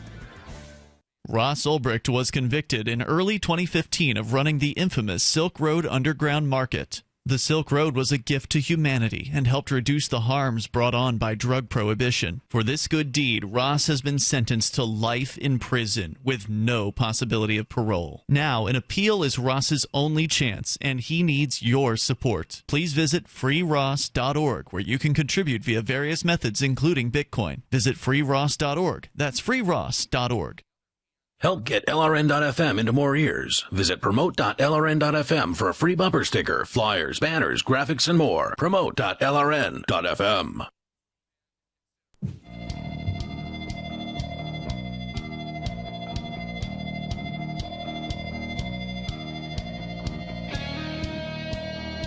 This is Free Talk Live, and we'll take your calls about whatever you want. Our toll-free number here is 855-450-FREE. Joining you in studio, you've got Ian, Rich Paul, and Daryl. And you can join us online any old time you want. We got all kinds of free features on our website. We also are doing YouTube streaming now. So you actually have 2 video streams from which you can choose. There's the one that you can see on our site at freetalklive.com. It's there during our live show. It's also there at other times, but it's running LRN.FM content when we're not live. The one on YouTube only runs during our live hours, and you can access that directly by going to youtubelive.freetalklive.com. Or if you're already a subscriber on our YouTube channel, if you're just on the YouTube channel, you should see some sort of indicator that that we are live. So that's another way for you to consume the show. And, of course, it's another free way to do that. Our entire website is free, so go to freetalklive.com as we're going to continue with your calls and thoughts. But I want to let you know, big way to save money, a lot of money, 20% on every purchase. You can save at least 20% easily. You can save more than 20% if you want. I recently saved 25% on my new cell phone that I'm using, which is actually a refurb model, but I could have bought the new one for 25% off if I wanted. Anyway, I ended up paying like $118 or $115 when all was said and done for a brand new, to me at least, phone that works great through Amazon. Save 25% by going to saveatpurse.com. You could do that too. The thing you have to do to make this possible is you have to have Bitcoin. So this is a reason to get Bitcoin. If you are someone who purchases things on Amazon, why wouldn't you want to save 20%?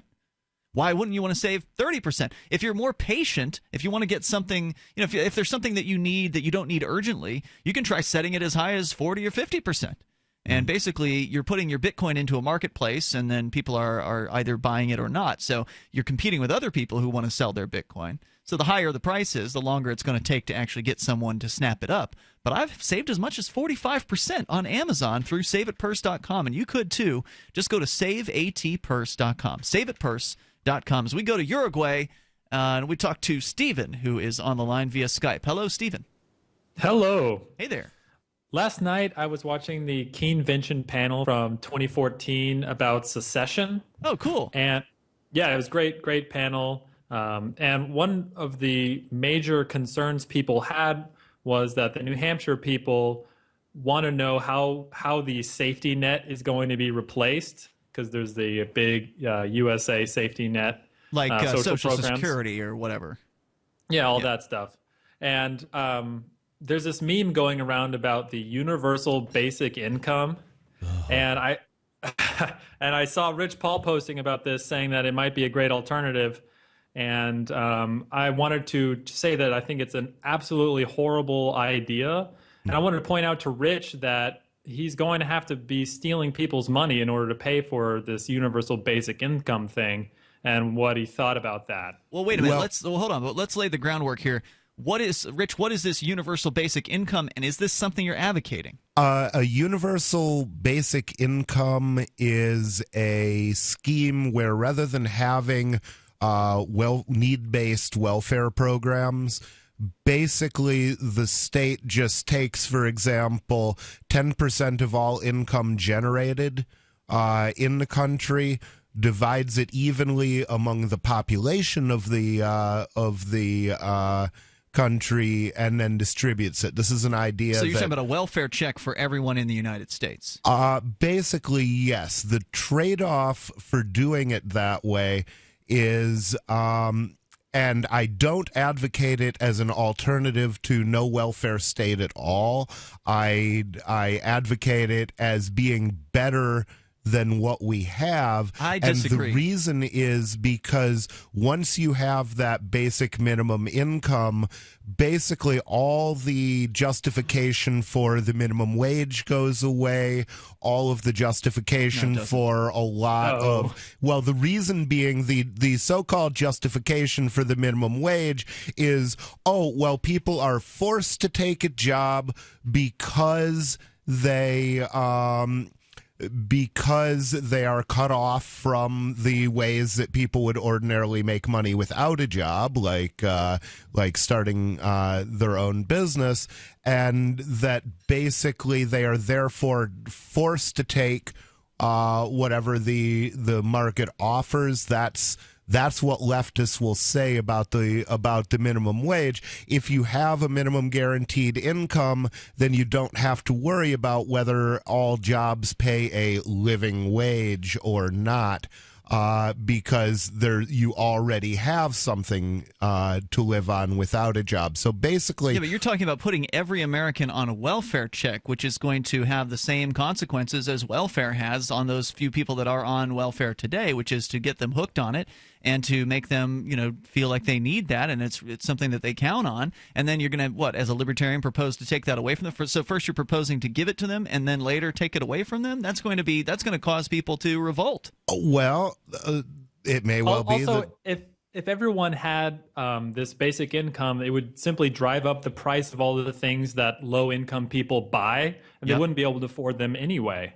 Right, so then they'll demand a minimum wage increase. That's one of the justifications for we need to increase the minimum wage is because the cost of everything has gone up. You seriously are behind a welfare check to every American, Rich Paul? I'm saying it would be better than the system we have. I don't think what I'm in favor of is a purely voluntary system, but that's not an option when less than 1% of your neighbors support that. So until we get the other 99% on board with eliminating the state, then there's, or at least, maybe 49% where, we're getting up on half of the people wanting to have no government. I think it would be a much less intrusive way of handling the situation and less distorting of the economy than anything else, because you can then go out and do whatever job you want. Or no job.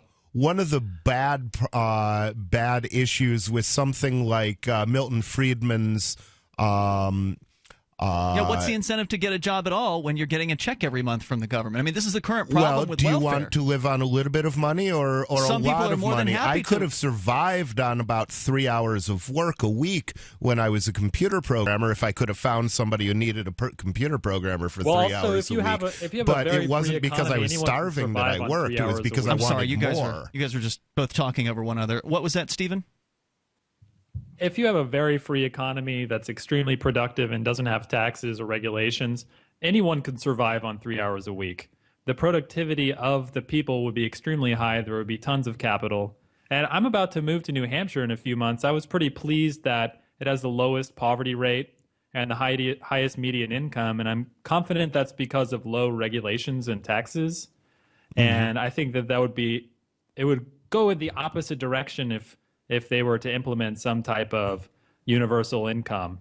See, the other advantage of the universal income over what we're doing now is that it can be administered by a computer program.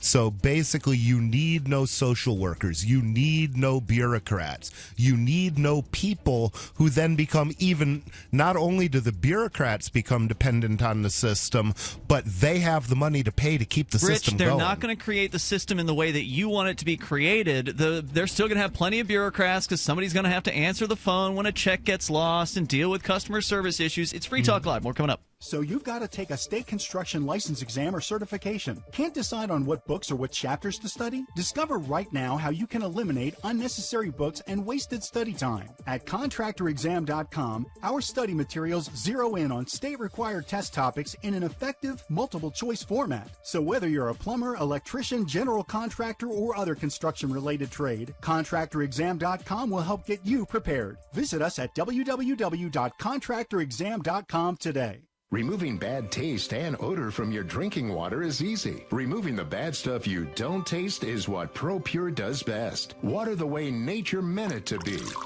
Clean, crisp, and refreshing. See the complete line of ProPure countertop, inline, gravity, and household water filtration products. Visit your authorized ProPure dealer or ProPureUSA.com. That's PROPUR USA.com or call 800-544-3533.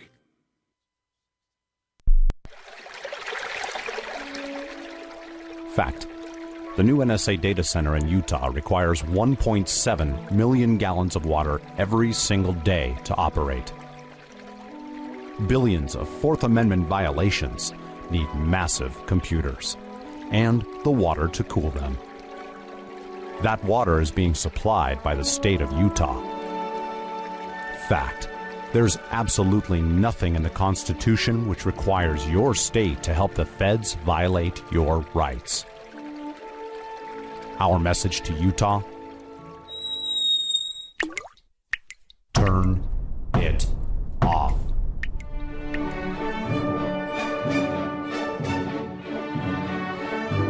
No water equals no NSA data center. Visit offnow.org.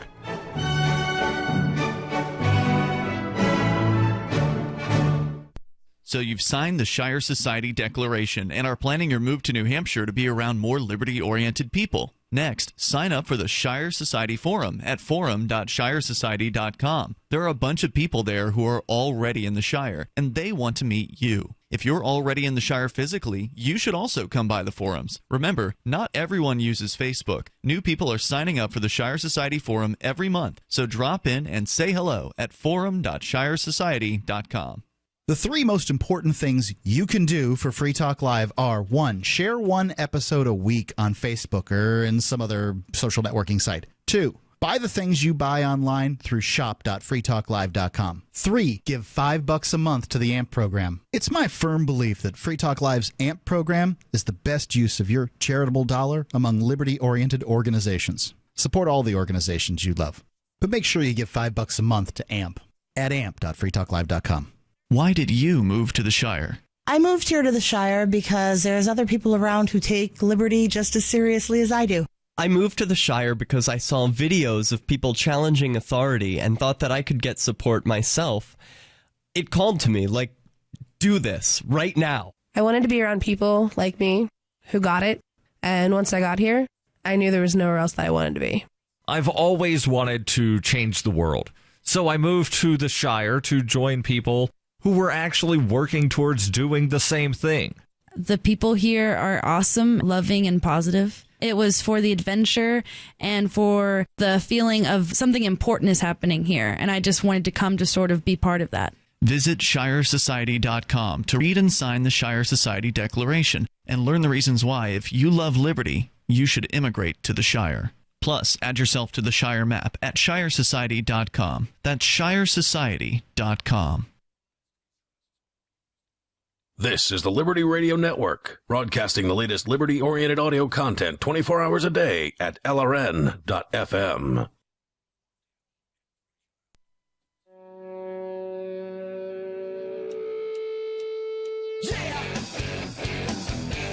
It's Free Talk Live, and you're invited here to join us on the radio waves. Toll free, 855-450-FREE. That's 855-450-3733. And you can join us online anytime you want at freetalklive.com. You know, we've talked a lot about Uber here on Free Talk Live, and I'm a big fan of some of the work that they do to bring innovation to the world of transportation, and specifically some of the conflict that they're in with various different state and other national governments all around the globe. I support them in those ways. But Uber's got some problems. And one of the problems is it doesn't appear to be a company run by the actual drivers. And that's one of the things that Arcade City is going to solve. Arcade City is planning on launching their app in mid-February. So we're about a month away still from the Arcade February 14th. That's right, Valentine's Day. And so Arcade City's plan is to have a ride-sharing app that's built by drivers for drivers.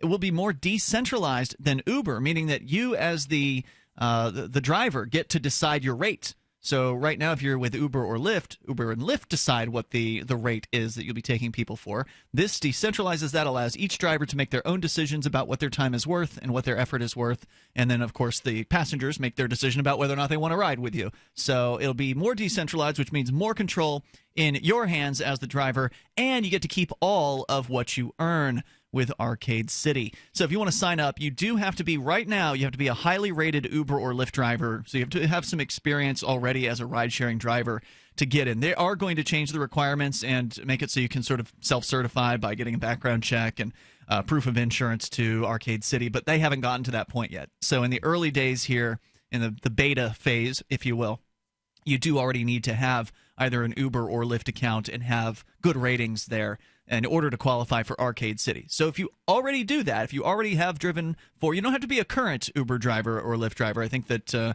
if you've got a good history that you can prove that you're a safe driver and you can get bad ratings, I think that probably will let you in, but I can't guarantee. So speaking of which, I did fail my Uber background check. Did they give you the copy of it? They didn't give me a copy of the background check, but the two items that they noted were the two types of felonies for distribution of drugs. That's too bad. So yeah, I was bummed, but I was somewhat buoyed up by Arcade City because they say from their point of view that's a feature, not a bug. So if you want to check out Arcade City, you can go to arcade.freetalklive.com. And again, you do have to be a current driver, highly rated with Uber or Lyft to qualify, but that will change in the future. So bookmark arcade.freetalklive.com. And if you qualify, then go ahead and get signed up. There are hundreds of people who have done this. Over 700 so far. Yeah, it's huge. And that's like in a week's time since this thing has opened up to the driver registration phase. When Chris David, who's the founder of Arcade City, launched, we've had him on the show a few times. When he launched this, he's the guy who was doing civil disobedience for Uber out on the seacoast in New Hampshire last year. When he launched this thing, of course, I'm used to businesses growing slowly. In my life, that's how it's always been. And, I thought, you're going to get some signups from New Hampshire and that's about it. But it turns out Chris touched a nerve with this thing, man. Uber and Lyft drivers all over are super fed up with how they've been treated by those companies, apparently, and they are looking for more independence. And so this thing has been spreading like wildfire, getting more than 100 signups per day in the last recent few days. Crashed the server over the weekend. Yeah, huge stuff. Would there be any impediments on driving for both Arcade City and Uber/Lyft? No prohibition on that whatsoever. You're basically an independent contractor with all of them. So nice. You can actually, some drivers do both Uber and Lyft. Anyway, go to Arcade. You would not be able to take a fare from all three at the same time. Well, yeah, obviously you can only take so many people in your car. So arcade.freetalklive.com, get you signed up. Let's go back to Stephen. He is on the line in Uruguay with some concerns over what apparently Rich Paul was advocating on a Facebook profile recently about having some sort of universal welfare check that goes out to every American. Rich, I mean, you say that this is, you believe this would be better than the current status quo for welfare. Mm-hmm. I personally disagree because then you're getting everyone in America hooked on a welfare check, and I think that's going to have some really deleterious effects. But even so, shouldn't we as libertarians be advocating for the principled position, not a compromise position? Well, I don't see a reason that you can't advocate for both. One can simultaneously say, I want to end this war and let's enter into a ceasefire. Now, a ceasefire doesn't end a war. It just holds it in abeyance for a little while. But it's arguably a better alternative than a hot shooting war. So, I do see opportunities to do things in the meantime that might not be permanent. One nice feature of this is if you have a single tax which is coupled with the guaranteed minimum income, then basically the next step would be to say, well, hey, let's give people the opportunity to opt out of both this tax and the guaranteed minimum income and just say, okay, I'm going to self-insure for that stuff. And that could be done without affecting anybody else. So are you proposing this for the national level or for New Hampshire? Because New Hampshire, you'd be talking about creating an income tax. I would say it's better than what we have on the national level. New Hampshire, I don't know. What I'd really like to see is New Hampshire, get out of the Union and get out of the United States and get out from under the federal problem. government. I think that you're proposing this. You're not proposing the principle of let's get rid of welfare. You're saying, oh, well, this is better than what we have. And so you're proposing the compromise. It's one thing to propose the principle and then to accept a compromise in the middle of some sort of political, debate in Concord or in D.C. or whatever. But well, you have to read exactly what I posted, which was something along the lines of, in theory, it seems like this system would be less of an economic distortion than the existing welfare system. I think the problem is you're distorting everyone's, economic incentives in that case. Instead of having, I don't know what percentage of people are taking welfare from the state today, but it's not everyone. You would be talking about everyone taking it. Stephen, you've been absorbing this conversation, and you're the one who called originally about it. Thanks for sticking with us. Go ahead. Yeah, well, surely I don't have to ask what should happen to me when I don't pay for the tax.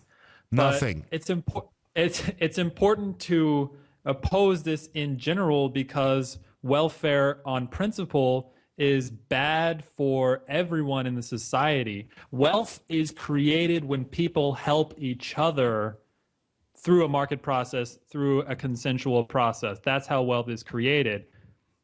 If we're all helping each other, we can create so much wealth and accumulate so much capital that you wouldn't have to work very much at all. And I think even having the concept of a universal basic income, even if it's totally voluntary, if you have rich people donating into it to fund the lower half of people, that's not going to move the ball forward for humanity, and it's not going to help us, say in New Hampshire, get enough resources to help other people become more free. Yeah, I mean, poor people are going to act like poor people, and they're going to take that minimum income, and they're going to buy a bunch of alcohol and cigarettes with it. It's not going to make their lives any better. I mean, that's certainly true. And then further, this is the big concern. I think most of the poor people I know also, eat and sleep. So I'm guessing they don't spend all of their money on alcohol and cigarettes, although they may consume some alcohol and cigarettes. There are certain priorities that. What would they do if they needed to actually help other people in order to eat and sleep? I think they would probably help other people. Rather than just collecting a check. Except that we have an economy in which there are too few options that would allow you to help other people. And one of the things that I think, again, would make this a better option is it undermines completely the argument for the minimum wage. So that would basically mean if you don't, not if it raises prices. The argument for the minimum wage is completely undermined already. It has no basis in any for rational you. facts. And I'll tell you what. Let's get together a large enough area where everybody thinks like you and me, and then we can declare independence and do none of it. Thanks, Stephen, for your call tonight. I appreciate hearing from you. Toll-free number is 855-450-FREE. Your proposal rings very similar to the national sales tax. We'll come back. Every once in a while, you get information that's worth changing your life for. This is one such time. You can save up to and beyond 25% on all purchases at Amazon. You probably heard of Bitcoin and just not thought much about it. You certainly know that you can get competitive pricing at Amazon, but now you can get a 25% discount on nearly everything you need to live. I've just given you a huge raise, and all you have to do is claim it.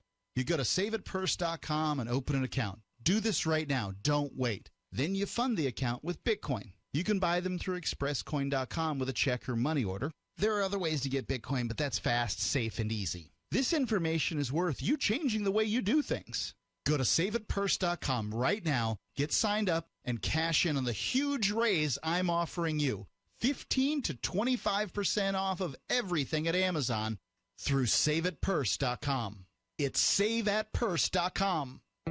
Are you sneezing, coughing, and aching? Do you have a sore throat, a fever, or the sniffles? There's no reason to be sick this cold and flu season with immune system support from Supernatural Silver. Supernatural Silver can give your body the help it needs to fight off harmful pathogens without hurting beneficial gut flora and without leaving behind resistant bacteria. Antibiotics can damage good microflora and often leave behind bacteria which can cause problems later on.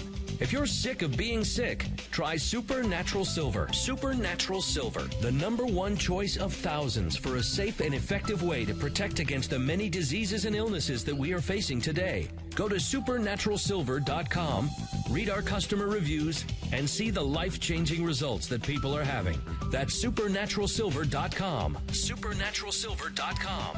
Use the promo code PROTECTED for 20% off your entire order. And like us on Facebook. Supernatural Silver.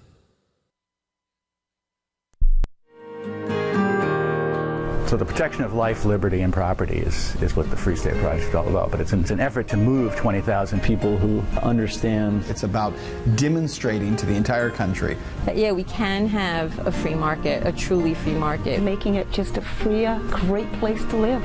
It's the world's largest voluntarist libertarian community, and it's only getting bigger. That's amazing, to be able to move to a place where other people like passionately believe in being free and independent. What the Free State Project is managing to do, though, is to put their money where their mouth is. Physically getting up across the country and saying, let's go someplace and let's demonstrate the power of these ideas. There's a lot of kind of philosophy that surrounds liberty. There's a lot of thinking about it and talking about it. But here in New Hampshire, people are doing it. 101 Reasons Liberty Lives in New Hampshire, a documentary by Free State Project Early Movers. Watch it free at 101reasonsfilm.com. 101reasonsfilm.com. You can listen to Free Talk Live on the radio, podcast, satellite, webcam, and our live streams. But did you know you can listen to Free Talk Live from any phone, anywhere? Add this number to your phone, 213-493-0308. It's a long-distance call, so make sure you're familiar with your phone's calling plan. The Listen Lines are airing the latest episode of Free Talk Live 24 hours a day, including our live shows. Call 213-493-0308. That's 213-493-0308. If you want to play online poker with Bitcoin, you need a site that's trustworthy and technically sound. The site managers of swcpoker.eu have proven their commitment to bringing you great gameplay from a site you can trust, swcpoker.eu. They have lots of new games too, including Chinese poker, and their Krill leaderboard is open right now. It's a beautiful site, easy to use with lots of players. Go on over to swcpoker.eu now and have some fun with your Bitcoin. swcpoker.eu. You can sign up to receive the latest about the Liberty Radio Network via our email updates at updates.lrn.fm. That's updates.lrn.fm.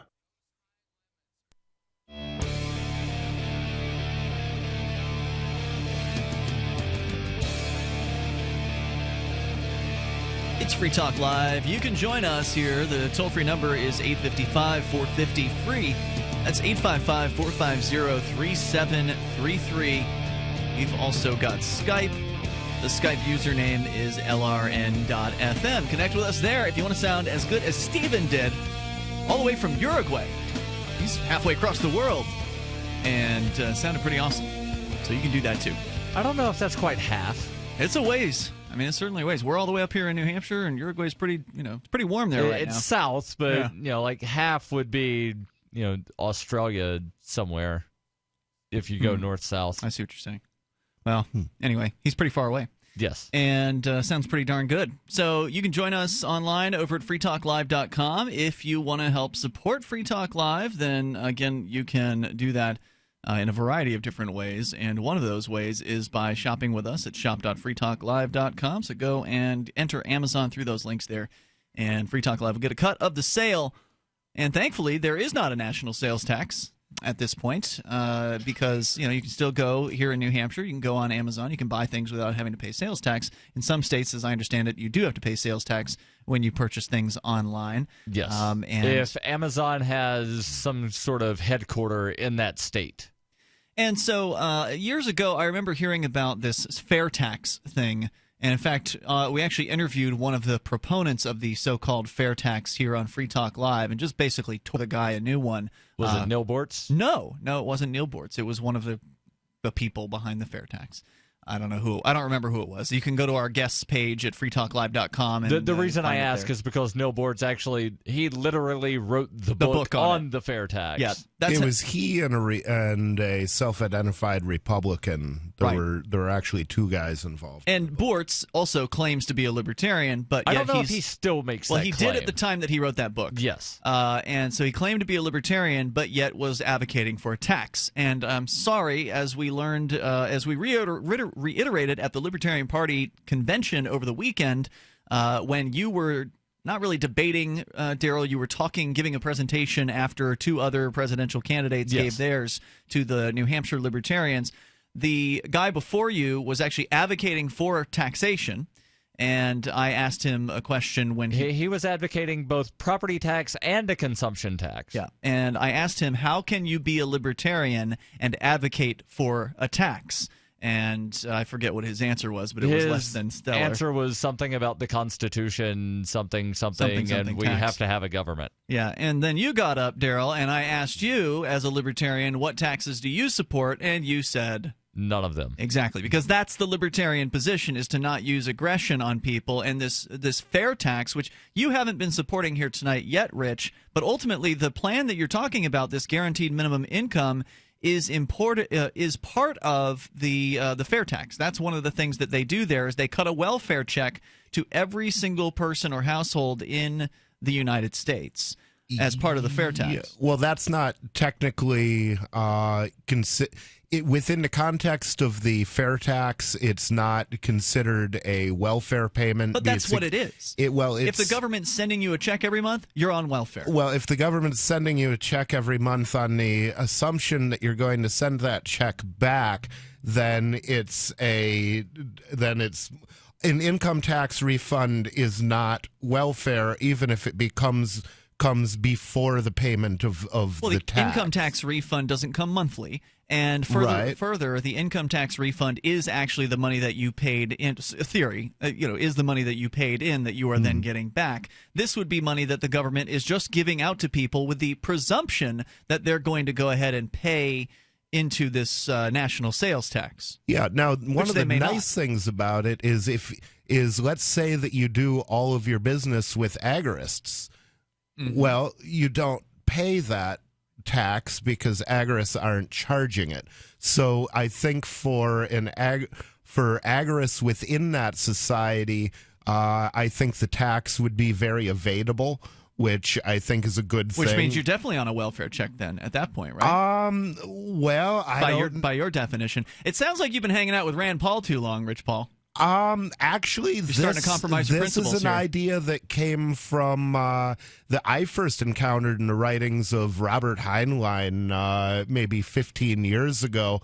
And basically, I saw an article about people advocating for the guaranteed minimum income, and my response to that was saying that it would be much better than what we have from a technical economic point of view. But not from a human point of view. Drug testing is a bad thing no matter how you do it. But if you do it by pureeing the patient and then checking the goop that results, then it's a worse way of testing for drugs than just testing their urine because it kills the patient. You don't know how this is going to be implemented. They could very well say, well, okay, we're going to implement this national welfare program, the minimum income, but you've got to do a drug test in order to get your check from the government. They could do that. The Republicans would propose a modification like that. There's a proposal on the floor here in New Hampshire to wind up drug testing welfare recipients. Yeah, they can put all kinds of strings attached to this particular government money. So now you're getting everybody in America hooked on welfare,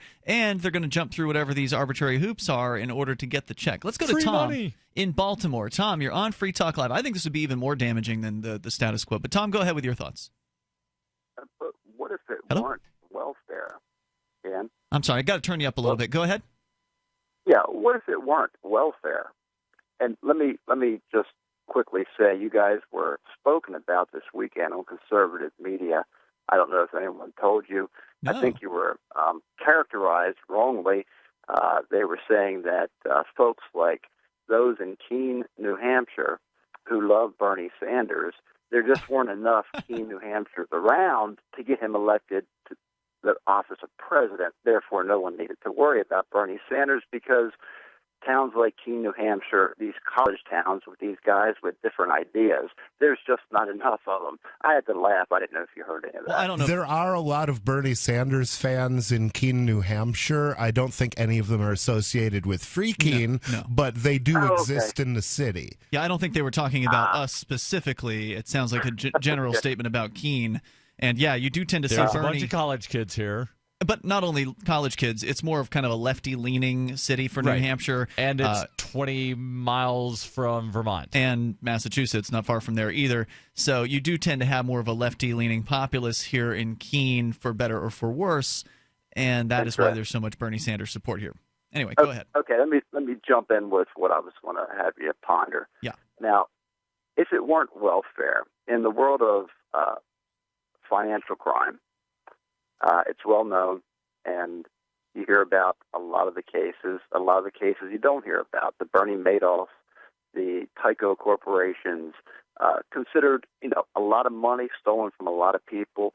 but in reality, they're small time compared to what the government does. Now, if you notice, all of your towns, your cities are incorporated. They're operating as businesses, and just like businesses that are private, they usually and oftentimes are found to have, seldom are they ever pursued in criminal courts, but they're found to have two sets of books. And your second set is where the big money is. And this money accumulates. You're referring to the Comprehensive Annual Financial Report, correct? Yes. That, among other things, oftentimes there's what you see when you look at those comprehensive annual financial reports, and then there's other monies that you don't see. So it's a whole world of money that is gotten by ill-gotten means, let's say. Sure, taxes is ill-gotten. It's used to accumulate this, yeah. Right. And so here's what I would have you ponder, and what I've often considered myself. Of course, what you think about when you hear about these payments, like your friend Rich Paul was talking about and advocating to some extent, it would be apostate to what your ideals are. However, if you looked at it from the point of view that the government has amassed all of this money, has invested it, and is now reaping the benefits through investment, if you looked at it as partly what you contributed to, and if that were remedied, and that money, instead of going to a very few people, it were dispersed throughout the population, then really the population kind of earned that. Now, in that regard, with the amounts of money that they have, they could sustain payments easily of $1,000 a month to each and every individual for an eternity, practically. So in that regard, what would you think about the idea of dispersing that money and bringing those who did these criminal acts to justice and let the rest of us benefit from it? Well, again, the point Stephen made, I think, still stands here, and if you want to continue the discussion, we can, but you give these people this extra money, then all of a sudden the prices of everything is going to go up. This is Free Talk Live. Hour number 3 is on the way. DVD, books, music, instruments, periodicals, computers, software, electronics, photo, cell phone, office products, home and garden, bed and bath, furniture, kitchen, pet supplies, automotive, hardware, apparel, shoes, jewelry, grocery, healthcare, sports and outdoors, toys, games, used, and more. It's a department store at your fingertips. Shop.freetalklive.com. Get all your shopping done, get a great deal, and a portion of your purchase goes to benefit Free Talk Live when you enter Amazon via shop.freetalklive.com. Currency is too important a thing to be left in the hands of government bureaucrats, especially when billions of dollars can be created with the swipe of a pen. Overstock.com supports the cryptocurrency movement because it returns the power of an inflation-proof money to the people where it belongs. Did you know that you can use Bitcoin to pay for anything Overstock.com sells while enjoying free shipping on orders of 0.211 Bitcoin or more? If you support freedom in the cryptocurrency movement, you should support Overstock.com. This is your Robertson Roberts Brokerage Daily Precious Metals Update. In early trading Friday, gold is $14 higher at $1,092 per ounce. Silver is 21 cents higher at $14.10 per ounce. Bitcoin is trading at $387 US. Gold and silver are making big moves today, fueled by growing concern in both U.S. and overseas markets. Prepare yourselves. Give us a call today at 800-874-9760 or online at rrbi.co. Did you know that you can listen to and watch Free Talk Live during our live show 7 days a week from 7 to 10 p.m. Eastern via our studio cam at cam.freetalklive.com? Not only that, but you can also chat with other listeners at the same time. Do I need to mention that both the studio cam and chat room are totally free? Outside of Free Talk Live's live hours, you won't see a cam feed, but will hear audio from the Liberty Radio Network. So listen, watch, and chat all free at cam.freetalklive.com. That's cam.freetalklive.com. You're listening to the live edition of Free Talk Live. Hour number 3 is next after the news here on the Liberty Radio Network at LRN.FM. From Keene in the Shire, the Liberty Media capital of the world, this is Daryl W. Perry, host of FPP Radio News for Monday, January 18th, 2016. Silver is trading at $13.98 per ounce. Gold is valued at $1,092 per ounce. And according to BitcoinAverage.com, the average price of Bitcoin is $383. Antiwar.com reports a U.S. drone strike, the first such strike of 2016, has attacked the Shabwa province of central Yemen over the weekend, destroying a car traveling through the desert in the eastern part of the province and killing at least 3 people. The slain were not identified, but reports as usual labeled them suspected militants. Al-Qaeda is known to have a presence in the area, but there is no indication beyond that in anything made public that the car was suspicious in any other way. Al-Qaeda in the Arabian Peninsula has taken advantage of the Saudi invasion of Yemen last year to amass considerable territory of their own, including the port city of Al-Mukalla. The U.S. drone strikes in the second half of 2015 mostly centered on that city. The U.S. withdrew all of its forces providing targeting data for the drone war in Yemen long ago, but has continued the drone war irrespective of this. This has made the identities of those being killed even less apparent. For nearly 40 years, Roberts & Roberts Brokerage has been a trusted source for buying and selling precious metals like gold and silver. They also take Bitcoin for precious metal purchases and have permanently removed the minimum purchase amount for all orders paid in the digital currency. Call Roberts & Roberts today for knowledgeable advice on buying and selling precious metals and a forward-thinking approach to new technologies. 800-874-9760 or visit online at rrbi.co.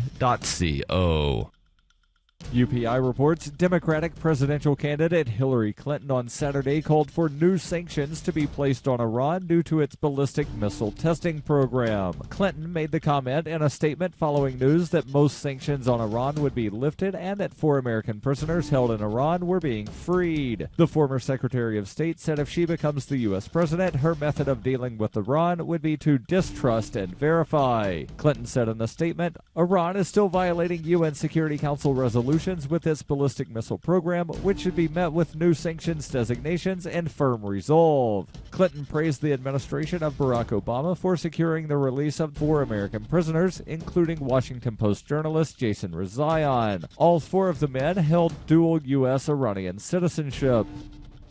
Are you an advocate for free market money? Do you promote Bitcoin as an alternative in a fiat-centric world? Then you need Spendabit in your arsenal, the search engine for things you can buy with Bitcoin. Spendabit aggregates millions of products from thousands of Bitcoin-enabled merchants. Keep your money in the free economy. Visit spendabit.co today. Bitcoin merchants, ask about our merchant suite to reach even more customers. Spendabit.co.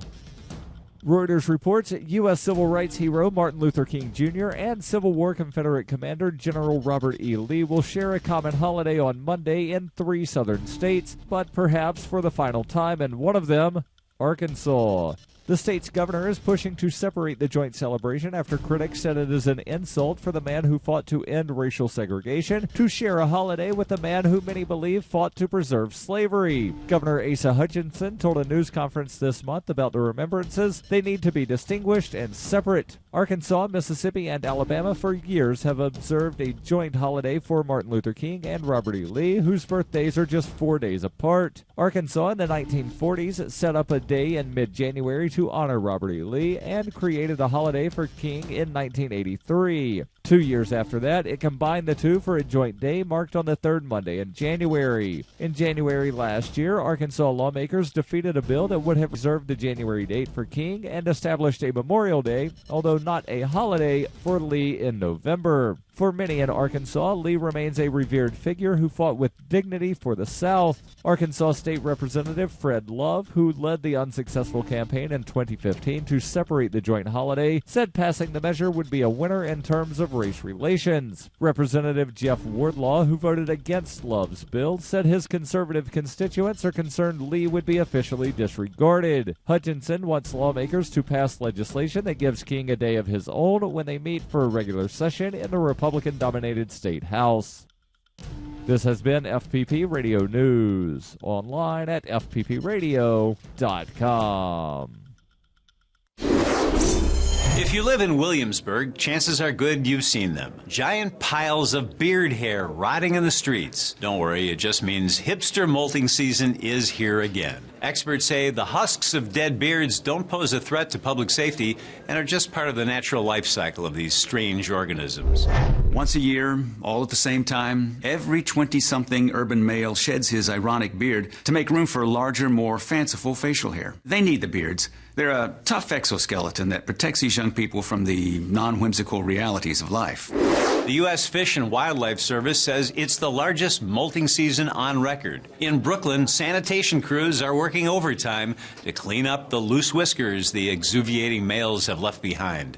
The affected youth's molting season comes right before their mating season, when the males use their lush beards to impress the local hordes of burlesque females. This is the Onion News Network.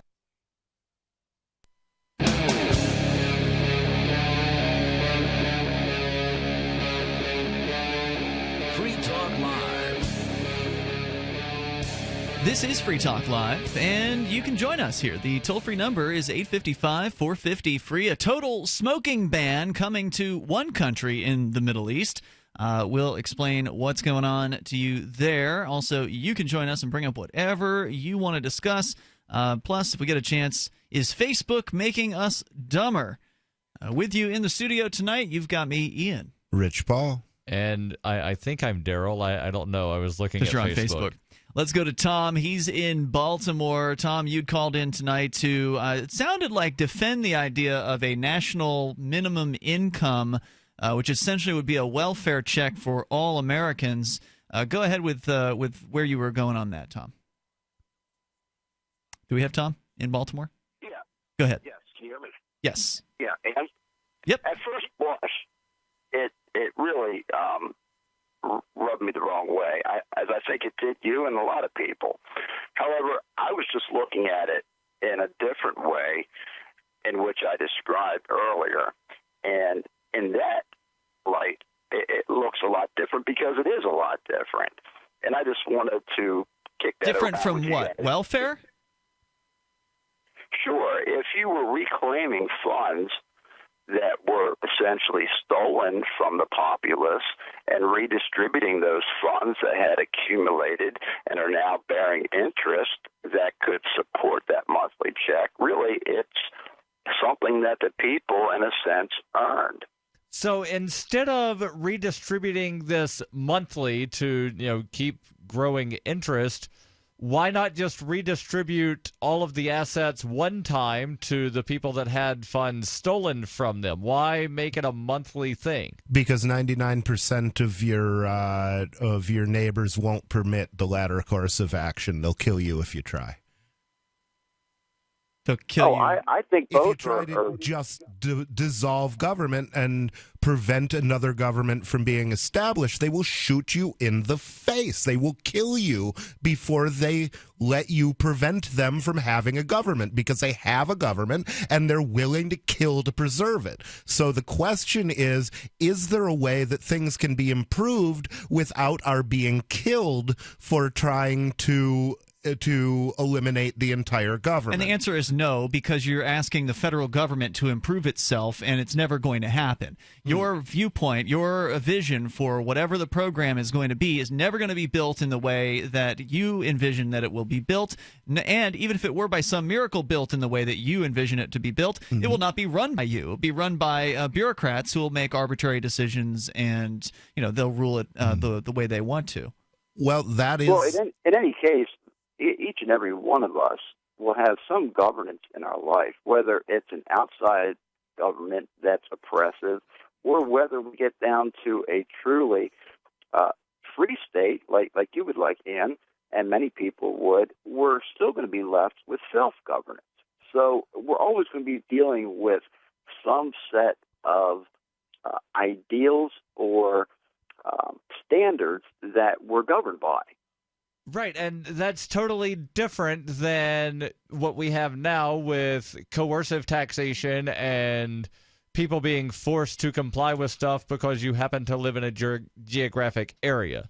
Now, look, Tom, Absolutely. I understand Absolutely. where you're coming from on reclaiming the wealth that the government has stolen from you. And I wouldn't blame anyone One of the things I agree with Rich, and Rich, you and I mostly agree on everything, but one of the things I agree with you on is that I don't think it's wrong for a libertarian to collect welfare. Like, if a libertarian goes ahead and applies for welfare and collects it and then turns around and uses that against the state, I don't have a problem with that at all. It's your money that you put into it. You're reclaiming it back. Even if it wasn't your money, it's a way for you to extract money from the state that they can't use the way they want it to. You would then get to use it. So I don't think there's anything unprincipled necessarily about a libertarian choosing to go on welfare, but I have serious concerns about putting the entire country on welfare and then having all of the social ills of someone being on welfare spread across the entirety of the United States. It'll create that welfare mentality. That with Alaska.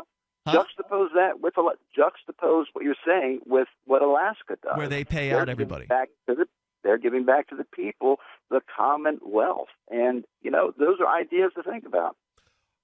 Yeah, it'd be interesting to see how it works in Alaska. Thanks for bringing that up, Tom. I appreciate hearing from you tonight. Well, the thing in Alaska, they're only sharing out revenues from oil, so it's not tax based. It's not tax based, and it's not all of the assets of the government of Alaska that's being given back in a monthly check after bearing interest. It is only revenues that the state government brings in on oil, and it comes, as I understand it, to about $12,000 a year.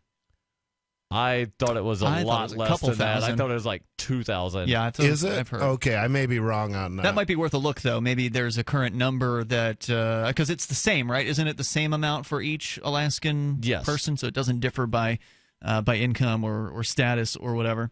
Toll-free number tonight, 855-450-FREE. That's 855-450-3733. In Turkmenistan, apparently cigarettes, all tobacco products, have now been banned altogether. Now, I got to say, I didn't know where Turkmenistan was on a map. I had to go and look this one up.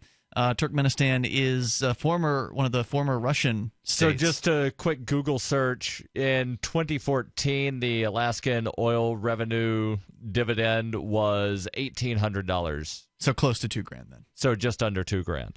Turkmenistan is ruled by they used to have, after they broke away after the Soviet Union dissolved, according to Wikipedia, they then had a president for life for a while.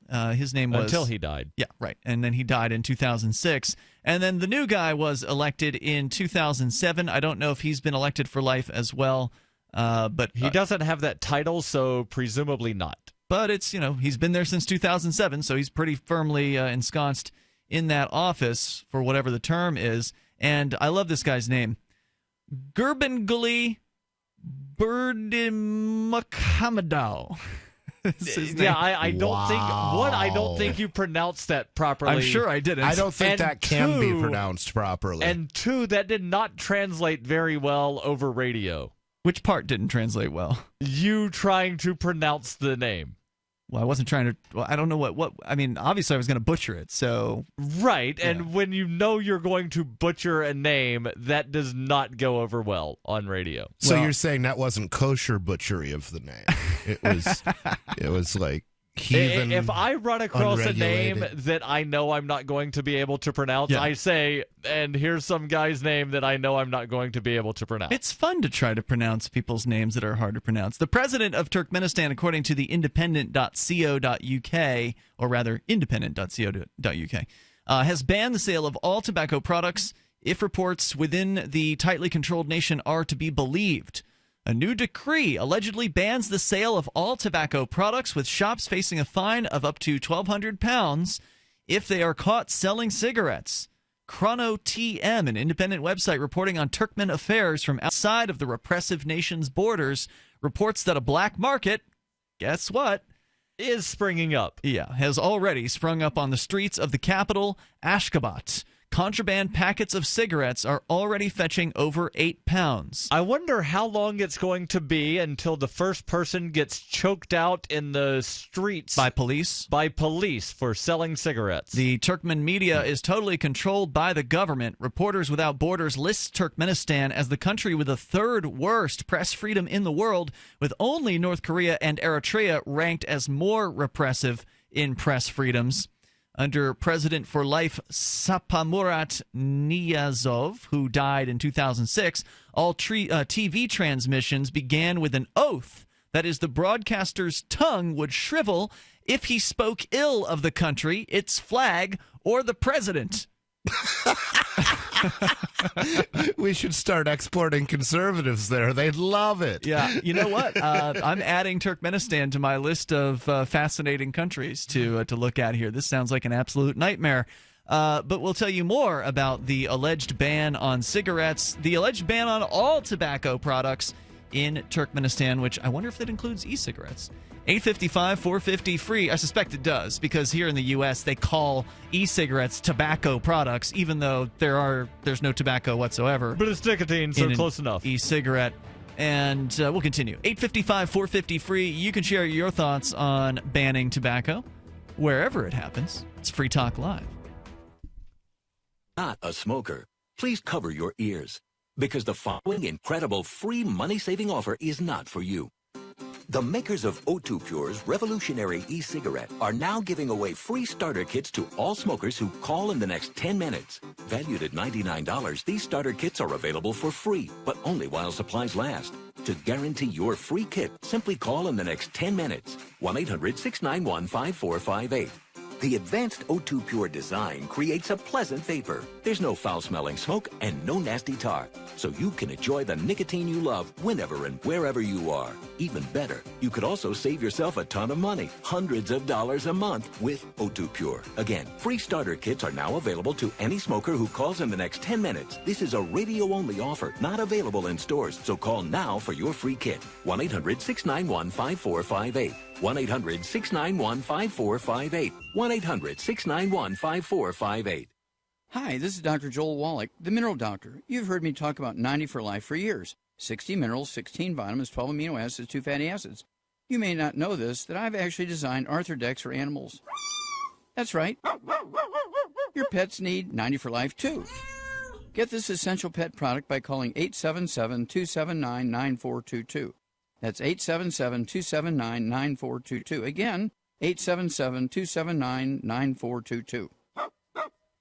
Ted Anderson telling you about Jordan Rubin's Beyond Organic Green-Fed Raw Cheddar Artesian Cheese featuring whole milk created through ancient dairy breeding, unpasteurized, untreated whole milk on the same farm the cows graze, containing natural sources of omega-3s, CLA protein, calcium, probiotics, and enzymes. I have never tasted cheese this good, and you need to try it. Contact your Youngevity distributor or call 877-878-4203 or go to gcnteam.com. Do you ever say, I could care less, when you really mean the opposite? You mean to say, I couldn't care less. It's a common mistake. You are judged by how you speak, especially if you're looking for work, with so many more applicants than openings now. But even if you're not, avoiding common misstatements will help you make the most of the dozens of conversations and transactions that crowd your daily routine. So whatever you say, don't say whatever as a single-word sentence.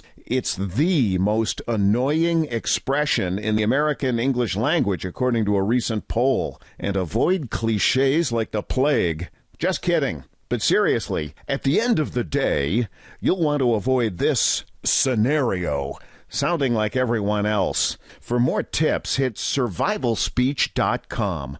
I'm Holland Cook. LRN.FM is proud to announce our official listening apps for Android and iOS devices. Now you can easily tune into our streams anywhere, anytime on your smartphone or tablet. Just visit apps.lrn.fm or search for LRN.FM in the Android or Apple app stores. Please download, rate us 5 stars, then share the link on your social media and let your friends and family know how you're listening to LRN.FM. Download it now, free at apps.lrn.fm. Cryptocurrency and peer-to-peer tech developments happen fast. Stay in the loop with the Daily Decrypt, a new video channel and podcast that will keep you on top of the latest innovations in crypto finance, security, networking, transportation, and gadgetry like drones and 3D printers. Subscribe to the Daily Decrypt on YouTube and SoundCloud and be an early adopter of the future. The Daily Decrypt. What's up next? Visit the Liberty Radio Network program guide to find out at shows.lrn.fm. That's shows.lrn.fm.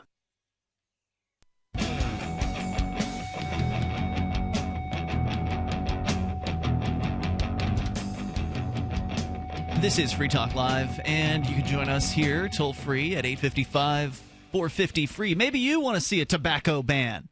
That's what they're doing in Turkmenistan.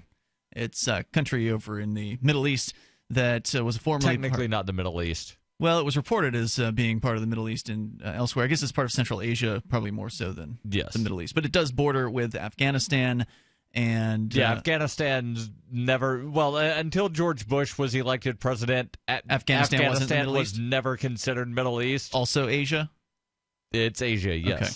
Well, in this case, Turkmenistan is now banning not only cigarettes, but just banning all tobacco products across the board, which, of course, has resulted in an immediate black market springing up on the streets of the capital, according to independent.co.uk in their report, which we'll continue to tell you about that here. And also, I did a little bit more digging on the Turkmen, the president there, who was apparently reelected one time in 2012. He was initially elected after the president for life died in 2006. And we'll give you a little bit more about that election because it's kind of interesting. But you can also join us here at 855-450-FREE. It's Ian, Rich, and Daryl in the studio, and I believe the three of us will be in Manchester in about a month's time for the Liberty Forum. Rich, you're planning on attending, yes? Oh, yeah. Liberty Forum is going to be a great event this year. It's going to be a historic Liberty Forum this year, not just because Edward Snowden is the keynote speaker on Saturday, but also because the Free State Project is going to be complete. The main goal of the Free State Project, to reach 20,000 people who have signed a pledge to make the move to New Hampshire and get active to achieve liberty in our lifetime, it's looking like that is going to be reached before the end of this month. So it's definitely going to be reached by the time the Liberty Forum kicks off on February 18th. That's a Thursday. That's when things are it's a little slow, kind of slow day. There's like a day at the State House where people can go and tour the New Hampshire State House and learn about how special New Hampshire is of a place as far as the political system, how accessible it is. So that's an important event to go to if you can make it up on Thursday. But the real Liberty Forum really kicks off in earnest on Friday morning. So again, Thursday, February 18th through Sunday the 21st. It's happening at the Manchester, New Hampshire Radisson Hotel, and it was there last year for the first time, and it was a great venue. So looking forward to it being back there. And when you say special, you don't mean tarded. You mean actually special. Like unique. Special as in, groovy. I mean, I'm sure there are some people who are special that are in the State House in a bad way, but generally it's a pretty unique situation. And you can learn more about that by not coming. You can just go to 101reasonsfilm.com and watch the 101 Reasons Liberty Lives in New Hampshire. They touch on some of the unique factors as to why New Hampshire is such an accessible place to change things from inside the system. But you'll learn a lot about that if you attend on Thursday at the Liberty Forum, where they'll take like a little field trip, if you will, up to Concord to the State House. So don't miss a moment of Liberty Forum. It's going to be a great time. We're going to be broadcasting live every night. Free Talk Live will be and has been at every Liberty Forum that has ever happened. And so it's a great honor to be able to broadcast from this will be a very historic event celebrating the completion of the Free State Project and the beginning of the official move. Because, we've been here for years. I've been here for close to a decade. Rich, you've been here for the majority of a decade. Yep. And you've been here for a number of years as well. Almost 4. This has been a wonderful experience already, and there's really only a fraction of what we'll inevitably have as the total number of movers here finishes out in the next 5 years, thanks to the Free State Project being completed toward the end of this month. So go to nhlibertyforum.com. You can get registered there for your tickets, and don't forget to lock in your hotel room as soon as you possibly can. nhlibertyforum.com, February 18th through the 21st. We are exactly 1 month away from the event right now. So start planning and get up here because it's going to be a lot of fun. We're looking forward to it. Now, Turkmenistan banning the sale of tobacco. Let's go back a little bit and learn a little bit more about Gurbanguly Berdimuhamedov. The guy whose name Is you that can't mock pronounce Dutch? that was formerly the president for life. I think I'm doing pretty well with his first name. Gurbanguly is pretty easy to hit. It sounds like something the Swedish Chef would say from It does. The Muppet Show. Yeah. Berdimuhamedov is the president of the country. He won another 5-year term back in 2012. So in 2007, he won election to take over from the president for life, who had taken over after the Soviet Union broke up in the late 80s, early 90s. And 91 officially, I believe. Yeah. And Gurbanguly here took in 97% of the vote, but a Western expert, according to TheGuardian.com, called the vote a Democratic sham. All of his 7 opponents praised his leadership in their campaigns, making the authoritarian leader's victory in the election a formality. So could you imagine if elections in the U.S. were held that way? Where each candidate where every candidate other than the front runner talked about how great the front runner was? Yeah, it'd be really unusual. And he would be the best president, but I'm also running. Then why are you running if you're endorsing this guy? For the illusion of democracy, I suppose. In this case, it's much more efficient to maintain the illusion of democracy here by putting forward 2 major party candidates who are indistinguishable, and then silencing all other voices from the debate. But if you want to have a mock democracy, that's the way to do it. Well, right, you'll fool more people more of the time with that. It puts the mock in democracy, and you'll fool them because while you say, Rich, they're indistinguishable, the people who are being fooled do not believe this. They believe that there's a difference between a Republican candidate versus a Democratic candidate, even though that we as libertarians know that ultimately, whether it was Barack Obama who won or Mitt Romney, the government would get bigger and more oppressive and more intrusive. And every time I see a presidential debate, I'm reminded of the sketch from Futurama where they had John Jackson debating Jack Johnson, and they were clones of one another. And the one said, "I think your 3-cent titanium tax goes too far." And the other one said, "I think your 3-cent titanium tax doesn't go too far enough." See, it always reminds me of the giant douche running against the turd sandwich in South Park. That actually happened in South Park, huh? Yes. That's cool. That sounds like somebody was listening to Free Talk Live, or maybe somebody listening to, because I know it was Jason Osborne who talked about turd sandwiches fighting. So maybe he saw that on South Park. I don't know. Probably. Who knows where this stuff comes from? So, by the way, he did better in 2012 than he did in 2007. In his initial election in 2007, he only received 89% of the vote. But in 2012, he received 97% of the vote.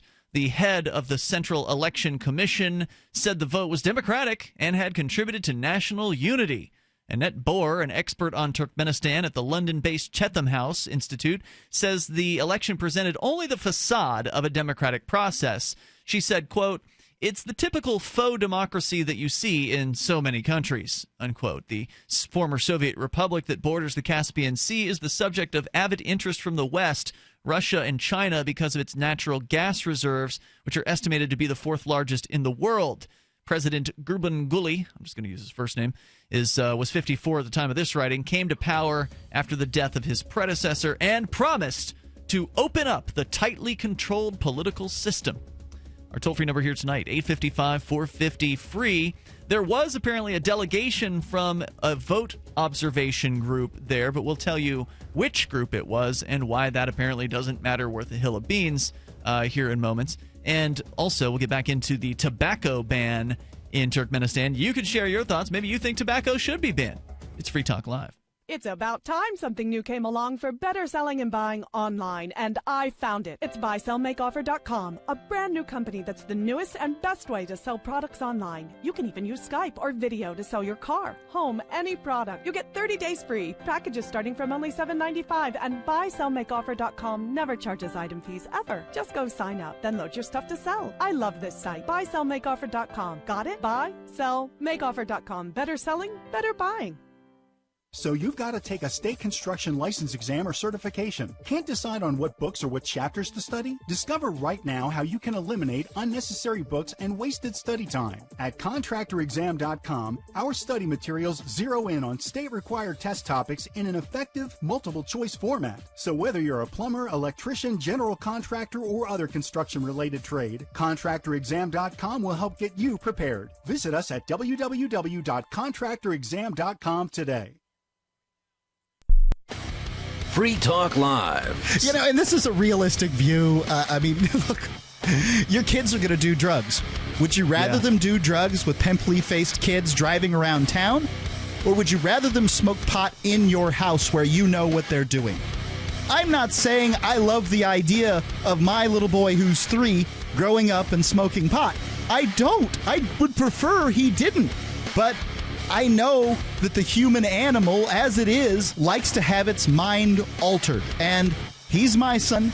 He's probably going to do these things. And I'll tell you, I was in a lot of dangerous situations that if my parents had tried something different, maybe things would have worked out differently. I don't know. I'm not blaming them or anything like that. I'm just saying that we need to try new things. This war on drugs, not working. Free Talk Live, 7 nights a week from 7 to 10 Eastern. Live on the Liberty Radio Network at LRN.FM. The new 4th edition of Healing Our World, The Compassion of Libertarianism, will take your understanding of liberty to a deeper level and has over 1,300 updated references, new cartoons, and a foreword by Dr. Ron Paul. With discounts for multiple book purchases, the 4th edition of Healing Our World is a great gift for the liberals, pragmatists, environmentalists, and Christians in your life who think libertarianism is cold-hearted. Get yours today at healing.freetalklive.com and use promo code FTL for a $5 discount. The 3 most important things you can do for Free Talk Live are: 1, share 1 episode a week on Facebook or in some other social networking site. 2, buy the things you buy online through shop.freetalklive.com. 3, give $5 a month to the AMP program. You likely buy all kinds of things online. Amazon is the largest online retailer. You can get what you need at the same prices with free Super Saver shipping by going to shop.freetalklive.com. Please do your online shopping at shop.freetalklive.com. Hi, I'm Derek J. To me, an activist's calling is to actively work to advance a cause. The cause for which I work is personal freedom. I believe my life is best when I engage in voluntary interactions and self-government. I reject the idea that anyone else has a higher claim to my life or my body than I do. I see people who call themselves the government as a threat to my personal freedom. I realize you may feel differently, but my relationship with the people who call themselves the government is completely involuntary.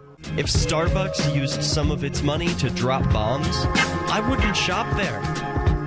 So why would I support the American empire? The empire does not require my consent. Derek J's Victimless Crime Spree. Watch it for free and order the Director's Cut DVD at victimlesscrimespree.com.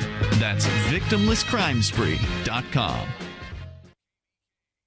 If you enjoy LRN.FM, please contribute to your favorite shows via their websites and become an amplifier at amp.lrn.fm. That's amp.lrn.fm.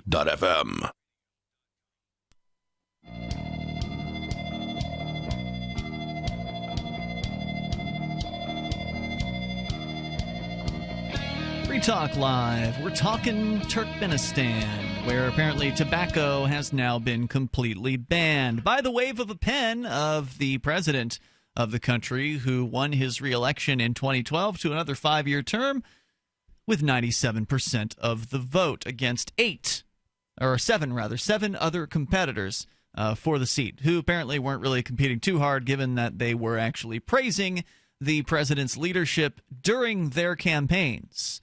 So I don't know what would happen to them if they didn't praise his leadership, but I suspect it wouldn't be very, very good. And we probably would not find out, because the media in Turkmenistan is run by the government. Yeah, exactly. Now, there was an international observation mission that oversaw the election.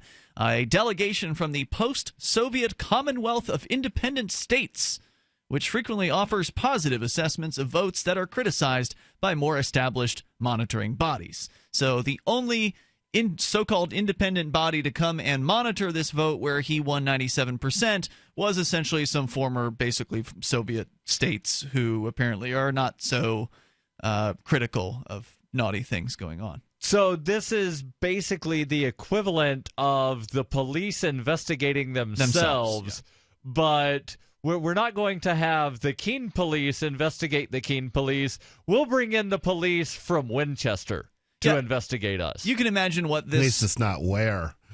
Ware is a town in New Hampshire. But you can... that is known for its police corruption. But you can imagine what the visiting envoy here from this Soviet Commonwealth of Independent States group, they all show up, they got their limousines, they're here to observe the vote, and they proceed to observe the vote by going and drinking somewhere with one another and just having a rollicking good time while watching the state-controlled media and their election returns, and then they go home and call it a day and act like they did something independent. While all they really did was probably go and party in Turkmenistan. That's my guess as to what it was like. They probably at least sat in the polling area for a little while. Maybe. They probably had earbuds or something in so that they couldn't hear the election officials tell everybody, now make sure you mark this box for President Gerbubli. CIS Executive Secretary That's a nice name. Sergei Lebedev said the election complied with democratic norms. Monitors had noted some minor irregularities, but they were unlikely to have any impact on the final result, he said. I would say fixed elections are normal for most democracies, so that's normal. That seems legit. The Organization for Security and Cooperation in Europe had said earlier that conditions were not suitable for a vote monitoring mission, and Turkmenistan did not invite its observers. So not suitable sounds like they were scared to go into Turkmenistan. Yes. So there's the details on how this guy got reelected with 97%. Now back to the apparently total ban. Again, you have to get information from Turkmenistan from outside sources who are trying to observe from, the outside of having heard things about what's going on there, because the national media is tightly controlled by the state. And this report comes from Chrono TM, TM standing for Turkmenistan. That is an independent website reporting on Turkmen affairs from outside of the nation's borders. They are the ones saying that President what's-his-name has gone ahead and banned tobacco across the board. And now, as a result, contraband packets of cigarettes are already showing up in the black market in Ashgabat.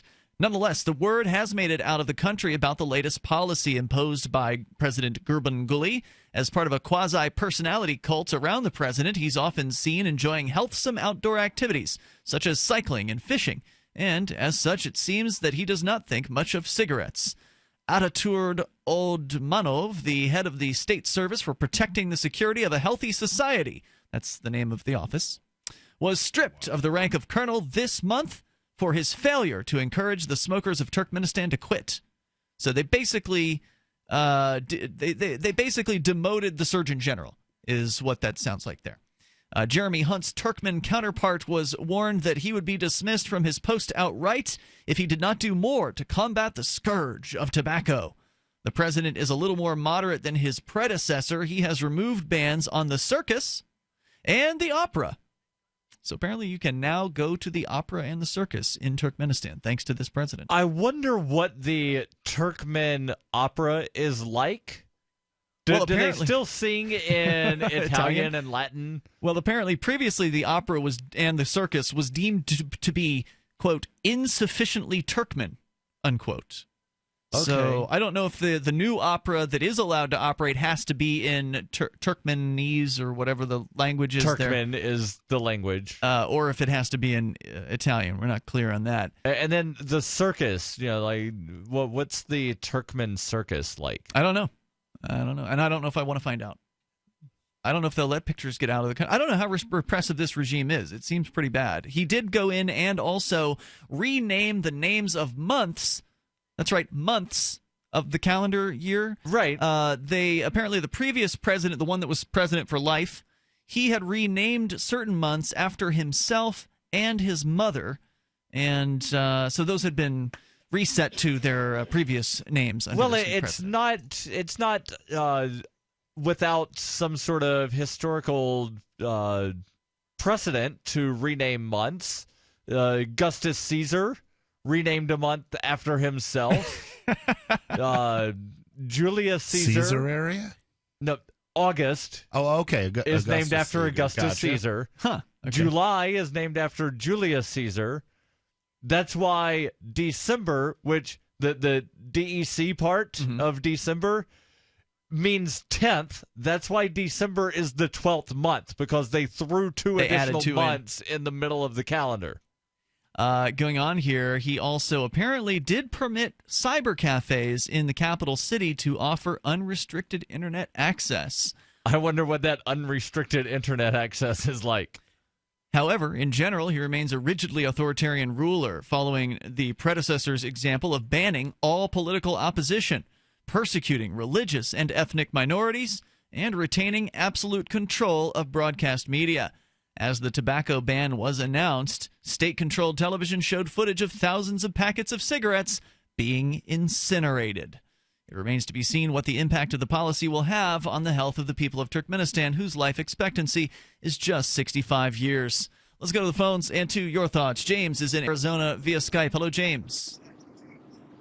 All hail Caesar Ian Bernard Freeman. Speaking of being a mockery of... No thanks, I'll pass. Go ahead. Yeah, you are. Speaking of making a mockery of the truth and being once accused of not wanting to engage in conversation and having a democratic debate.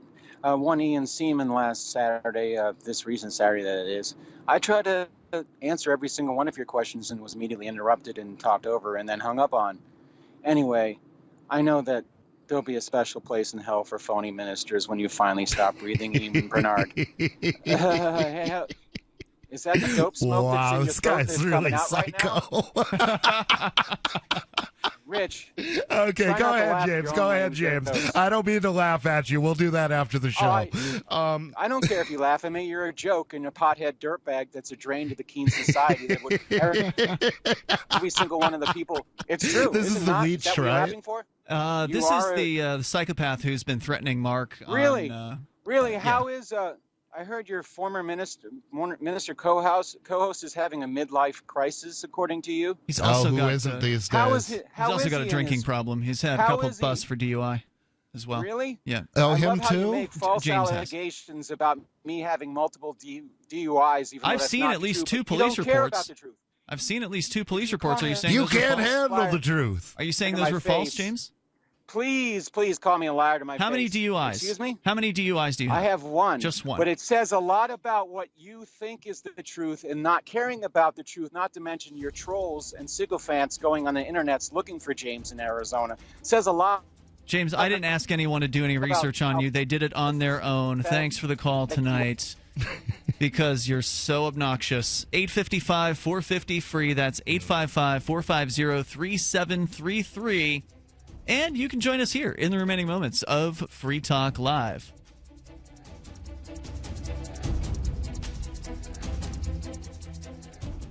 You can control your health care with Liberty Health Share. Liberty Health Share is like-minded people coming together to share medical costs, which saves money. You don't even have to pay for procedures that violate your conscience. Because we all share the same values. Join the movement of people who share in medical costs and change the way you pay for your health care forever. Go to libertyhealthshare.org to find out more. Liberty Health Share. Together, we're changing healthcare for good. libertyhealthshare.org.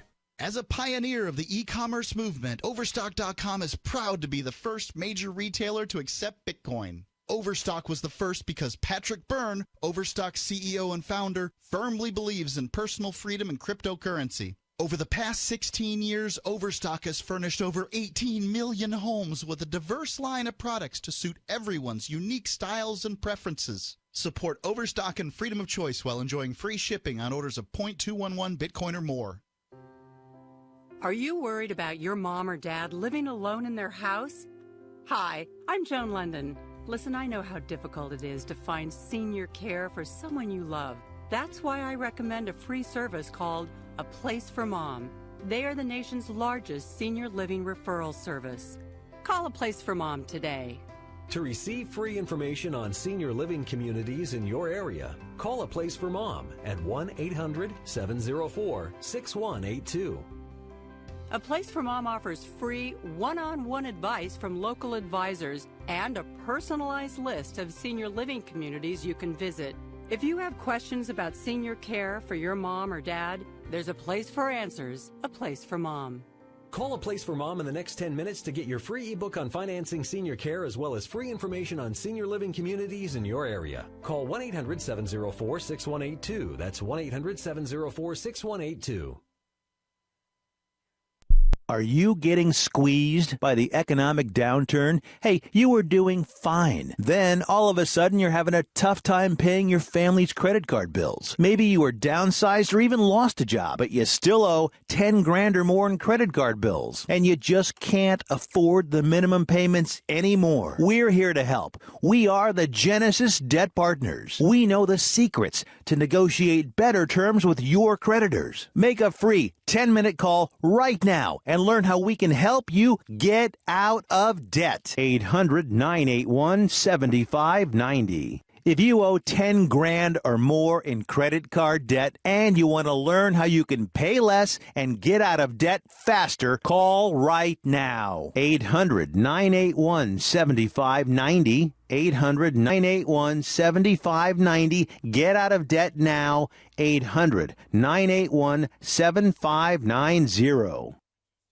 If you want to know the latest about Free Talk Live before we go on the air, all you need to decide is how you want it delivered. It's your choice. Visit news.freetalklive.com. You can get emailed announcements and participate in contests via our email updates list. Plus, we have a Twitter account that you can follow and a Facebook page where you can become a fan. So visit news.freetalklive.com to get news about Free Talk Live as soon as it's announced and the way you want it delivered at news.freetalklive.com. That's news.freetalklive.com.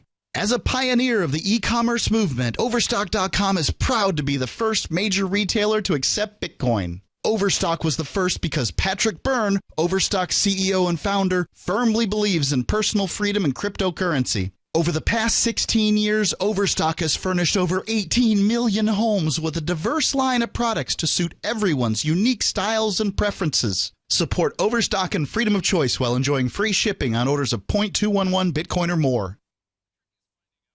You can watch the LRN Studio Cam and chat with other listeners anytime at cam.lrn.fm. That's cam.lrn.fm.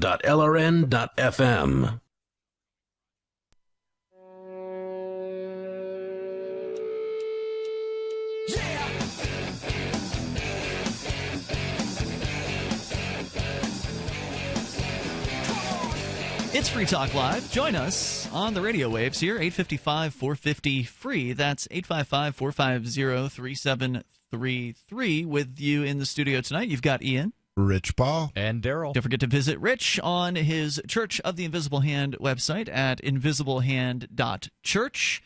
And you're also on Patreon, isn't that right, Rich? Yeah, patreon.com/Friar Rich. And that allows people to contribute an arbitrary amount of money per month or per episode of your appearance on Free Talk Live, right? Yeah, Free Talk Live and also other videos that I make. Right now, it's all been Free Talk Live appearances, but I'm planning on putting up another video tonight, assuming it turns out well. You did a roundtable discussion with some folks in Michigan. Is that the one that you're talking about? Yeah. Actually, I did two of them. And one of them I want to put up on Patreon. Cool. The other one I was a little bit drunk and a little bit risque, so I'm going to... I enjoyed the other one, but it's already on YouTube if people want to really find it. Yep, it's findable. So, Facebook. Speaking of Facebook, Cass Sunstein writes for Bloomberg, question, is Facebook making us dumber? I guess he's actually saying that Facebook is making us dumber. He asks, why does misinformation spread so quickly on social media, and why doesn't it get corrected? Why do people accept falsehoods when the truth is so easy to find? And I think we started this story a little while back, but we never actually got into it. We started it a couple nights ago. Yeah. The new study focusing on Facebook provides strong evidence that the explanation is confirmation bias. That is, that people's tendency to seek out information that confirms their beliefs and to ignore contrary information. It plays a pivotal role in the creation of online echo chambers. On a wide range of issues, this finding is important, including the current presidential campaign, the acceptance of conspiracy theory, and competing positions in international disputes. The new study, led by Italy's Laboratory of Computational Social Science, explores the behavior of Facebook users from the years 2010 to 2014. And one of the study's goals was to test a question that continues to be sharply disputed. When people are online, do they encounter opposing views, or do they create the virtual equivalent of gated communities? Del Vicario and her co-authors explored how Facebook users spread conspiracy theories using 32 public web pages, Science News using 35 such pages, and Trolls, which intentionally spread false information using 2 web pages. Their data set is massive. It covers all of Facebook posts during that 5-year period. They explored which Facebook users linked to one or more of the 69 web pages and whether they learned about those links from their Facebook friends. I remember seeing, and I'm thinking it's the same study, I remember seeing a report that basically they used this or a similar study to show that conspiracy theorists would be willing to believe pretty much anything they read on a conspiracy theory website. I believe that they would believe that. Yep. I mean, these people are particularly gullible. So they had trolls that would post stuff in the comments of the conspiracy site. On the conspiracy sites about other conspiracies, and then people were like, "Wow, I never knew that." And then like they were perpetuating these conspiracy theories that were completely made up. The moon is made of cheese. I saw it in a comment on a conspiracy site. Yeah, the flat earthers are one of those called last night. Amazing to me. I always wonder, so what happens to a satellite when it makes it all the way across the sky? They don't believe in Does satellites. it flip out and just appear on the other side again? They don't believe in satellites. Satellites don't exist because you can't go into space. The one guy that called in last night said that space doesn't not exist. Yeah. So that was when I had nobody's ever been to the moon. Space doesn't That's exist. possible. So you can't put satellites up in the sky. Well, it's also possible that everything's a computer illusion and that it's all the Matrix or whatever. That's possible. Is it likely? I don't know. Well, that actually strikes me as more likely than flat Earth. I agree with you there. It's also incredibly possible that we're all just the figments of the imagination of someone somewhere. That's true. Like they're dreaming, and you know how we call that the Jerry Garcia theory of cosmology. It's all a dream we dreamed one afternoon long ago. So like dream time is stretched. So when you're asleep, 5 minutes of sleep could be a long hours in a dream. So it's some guy taking a 100-year nap is all of humanity. So Facebook users tend to choose and share stories containing messages they accept, and they neglect those that they reject. If a story fits with what people already believe, they're far more likely to be interested in it and thus to spread it. That makes sense. As Del Vicario and her co-authors put it, quote, users mostly tend to select and share content according to a specific narrative and to ignore the rest. On Facebook, the result is the formation of a lot of homogeneous, polarized clusters, and within those clusters, new information moves quickly among friends, often in just a few hours. The consequence is that the, quote, proliferation of biased narratives fomented by unsubstantiated rumors, mistrust, and paranoia. And we see this a lot, where not just on Facebook, but prior to Facebook, people would send emails around, and these emails would make all manner of different claims, and they've been forwarded from a zillion different places, and there's no real backing for any of the claims, but people accept it as true because they want to. It looks believable according to their belief system. And while the study does focus on Facebook users, there's little doubt that something similar happens on other social media like Twitter and in the real world as well. Striking though their findings are, the co-authors don't mention the important phenomenon of group polarization, which means that when like-minded people speak with one another, they tend to end up thinking a more extreme version of what they originally believed.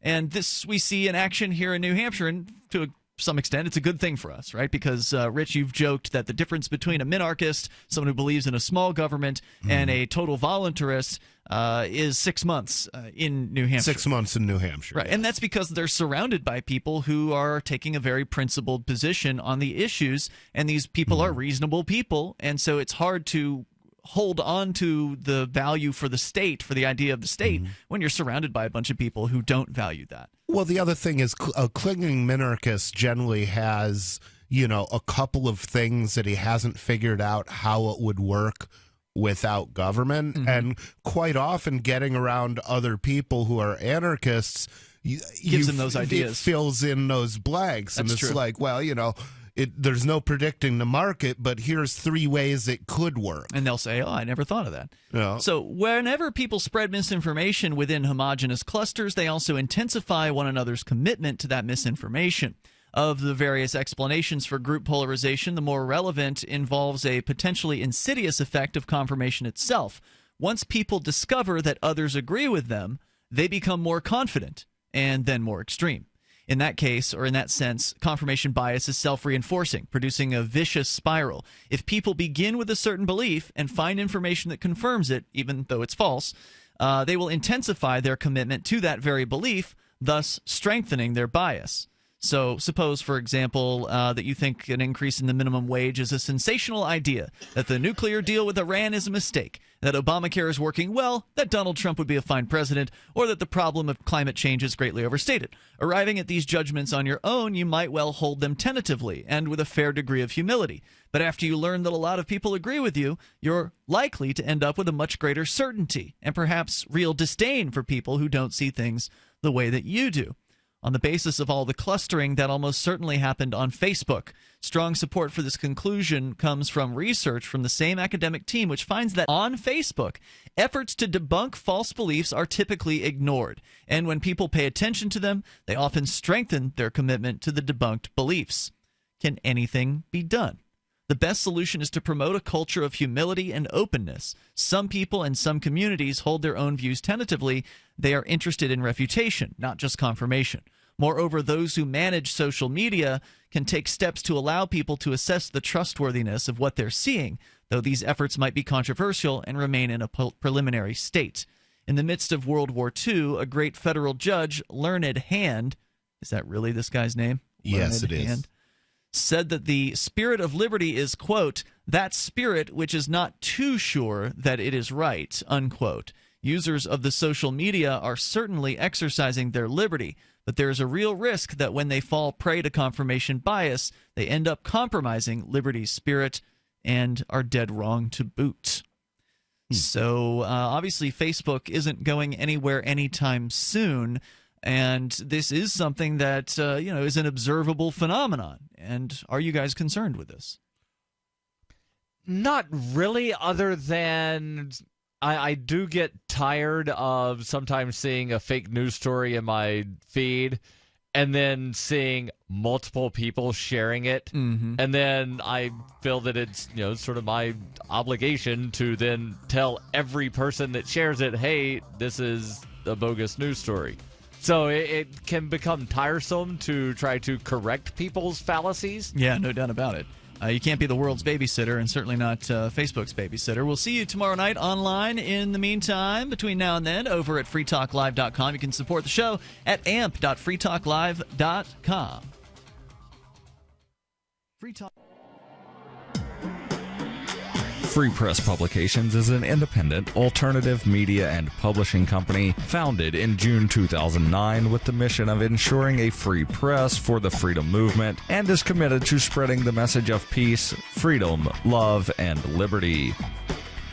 FPP also gives new authors an avenue for publishing freedom-oriented material.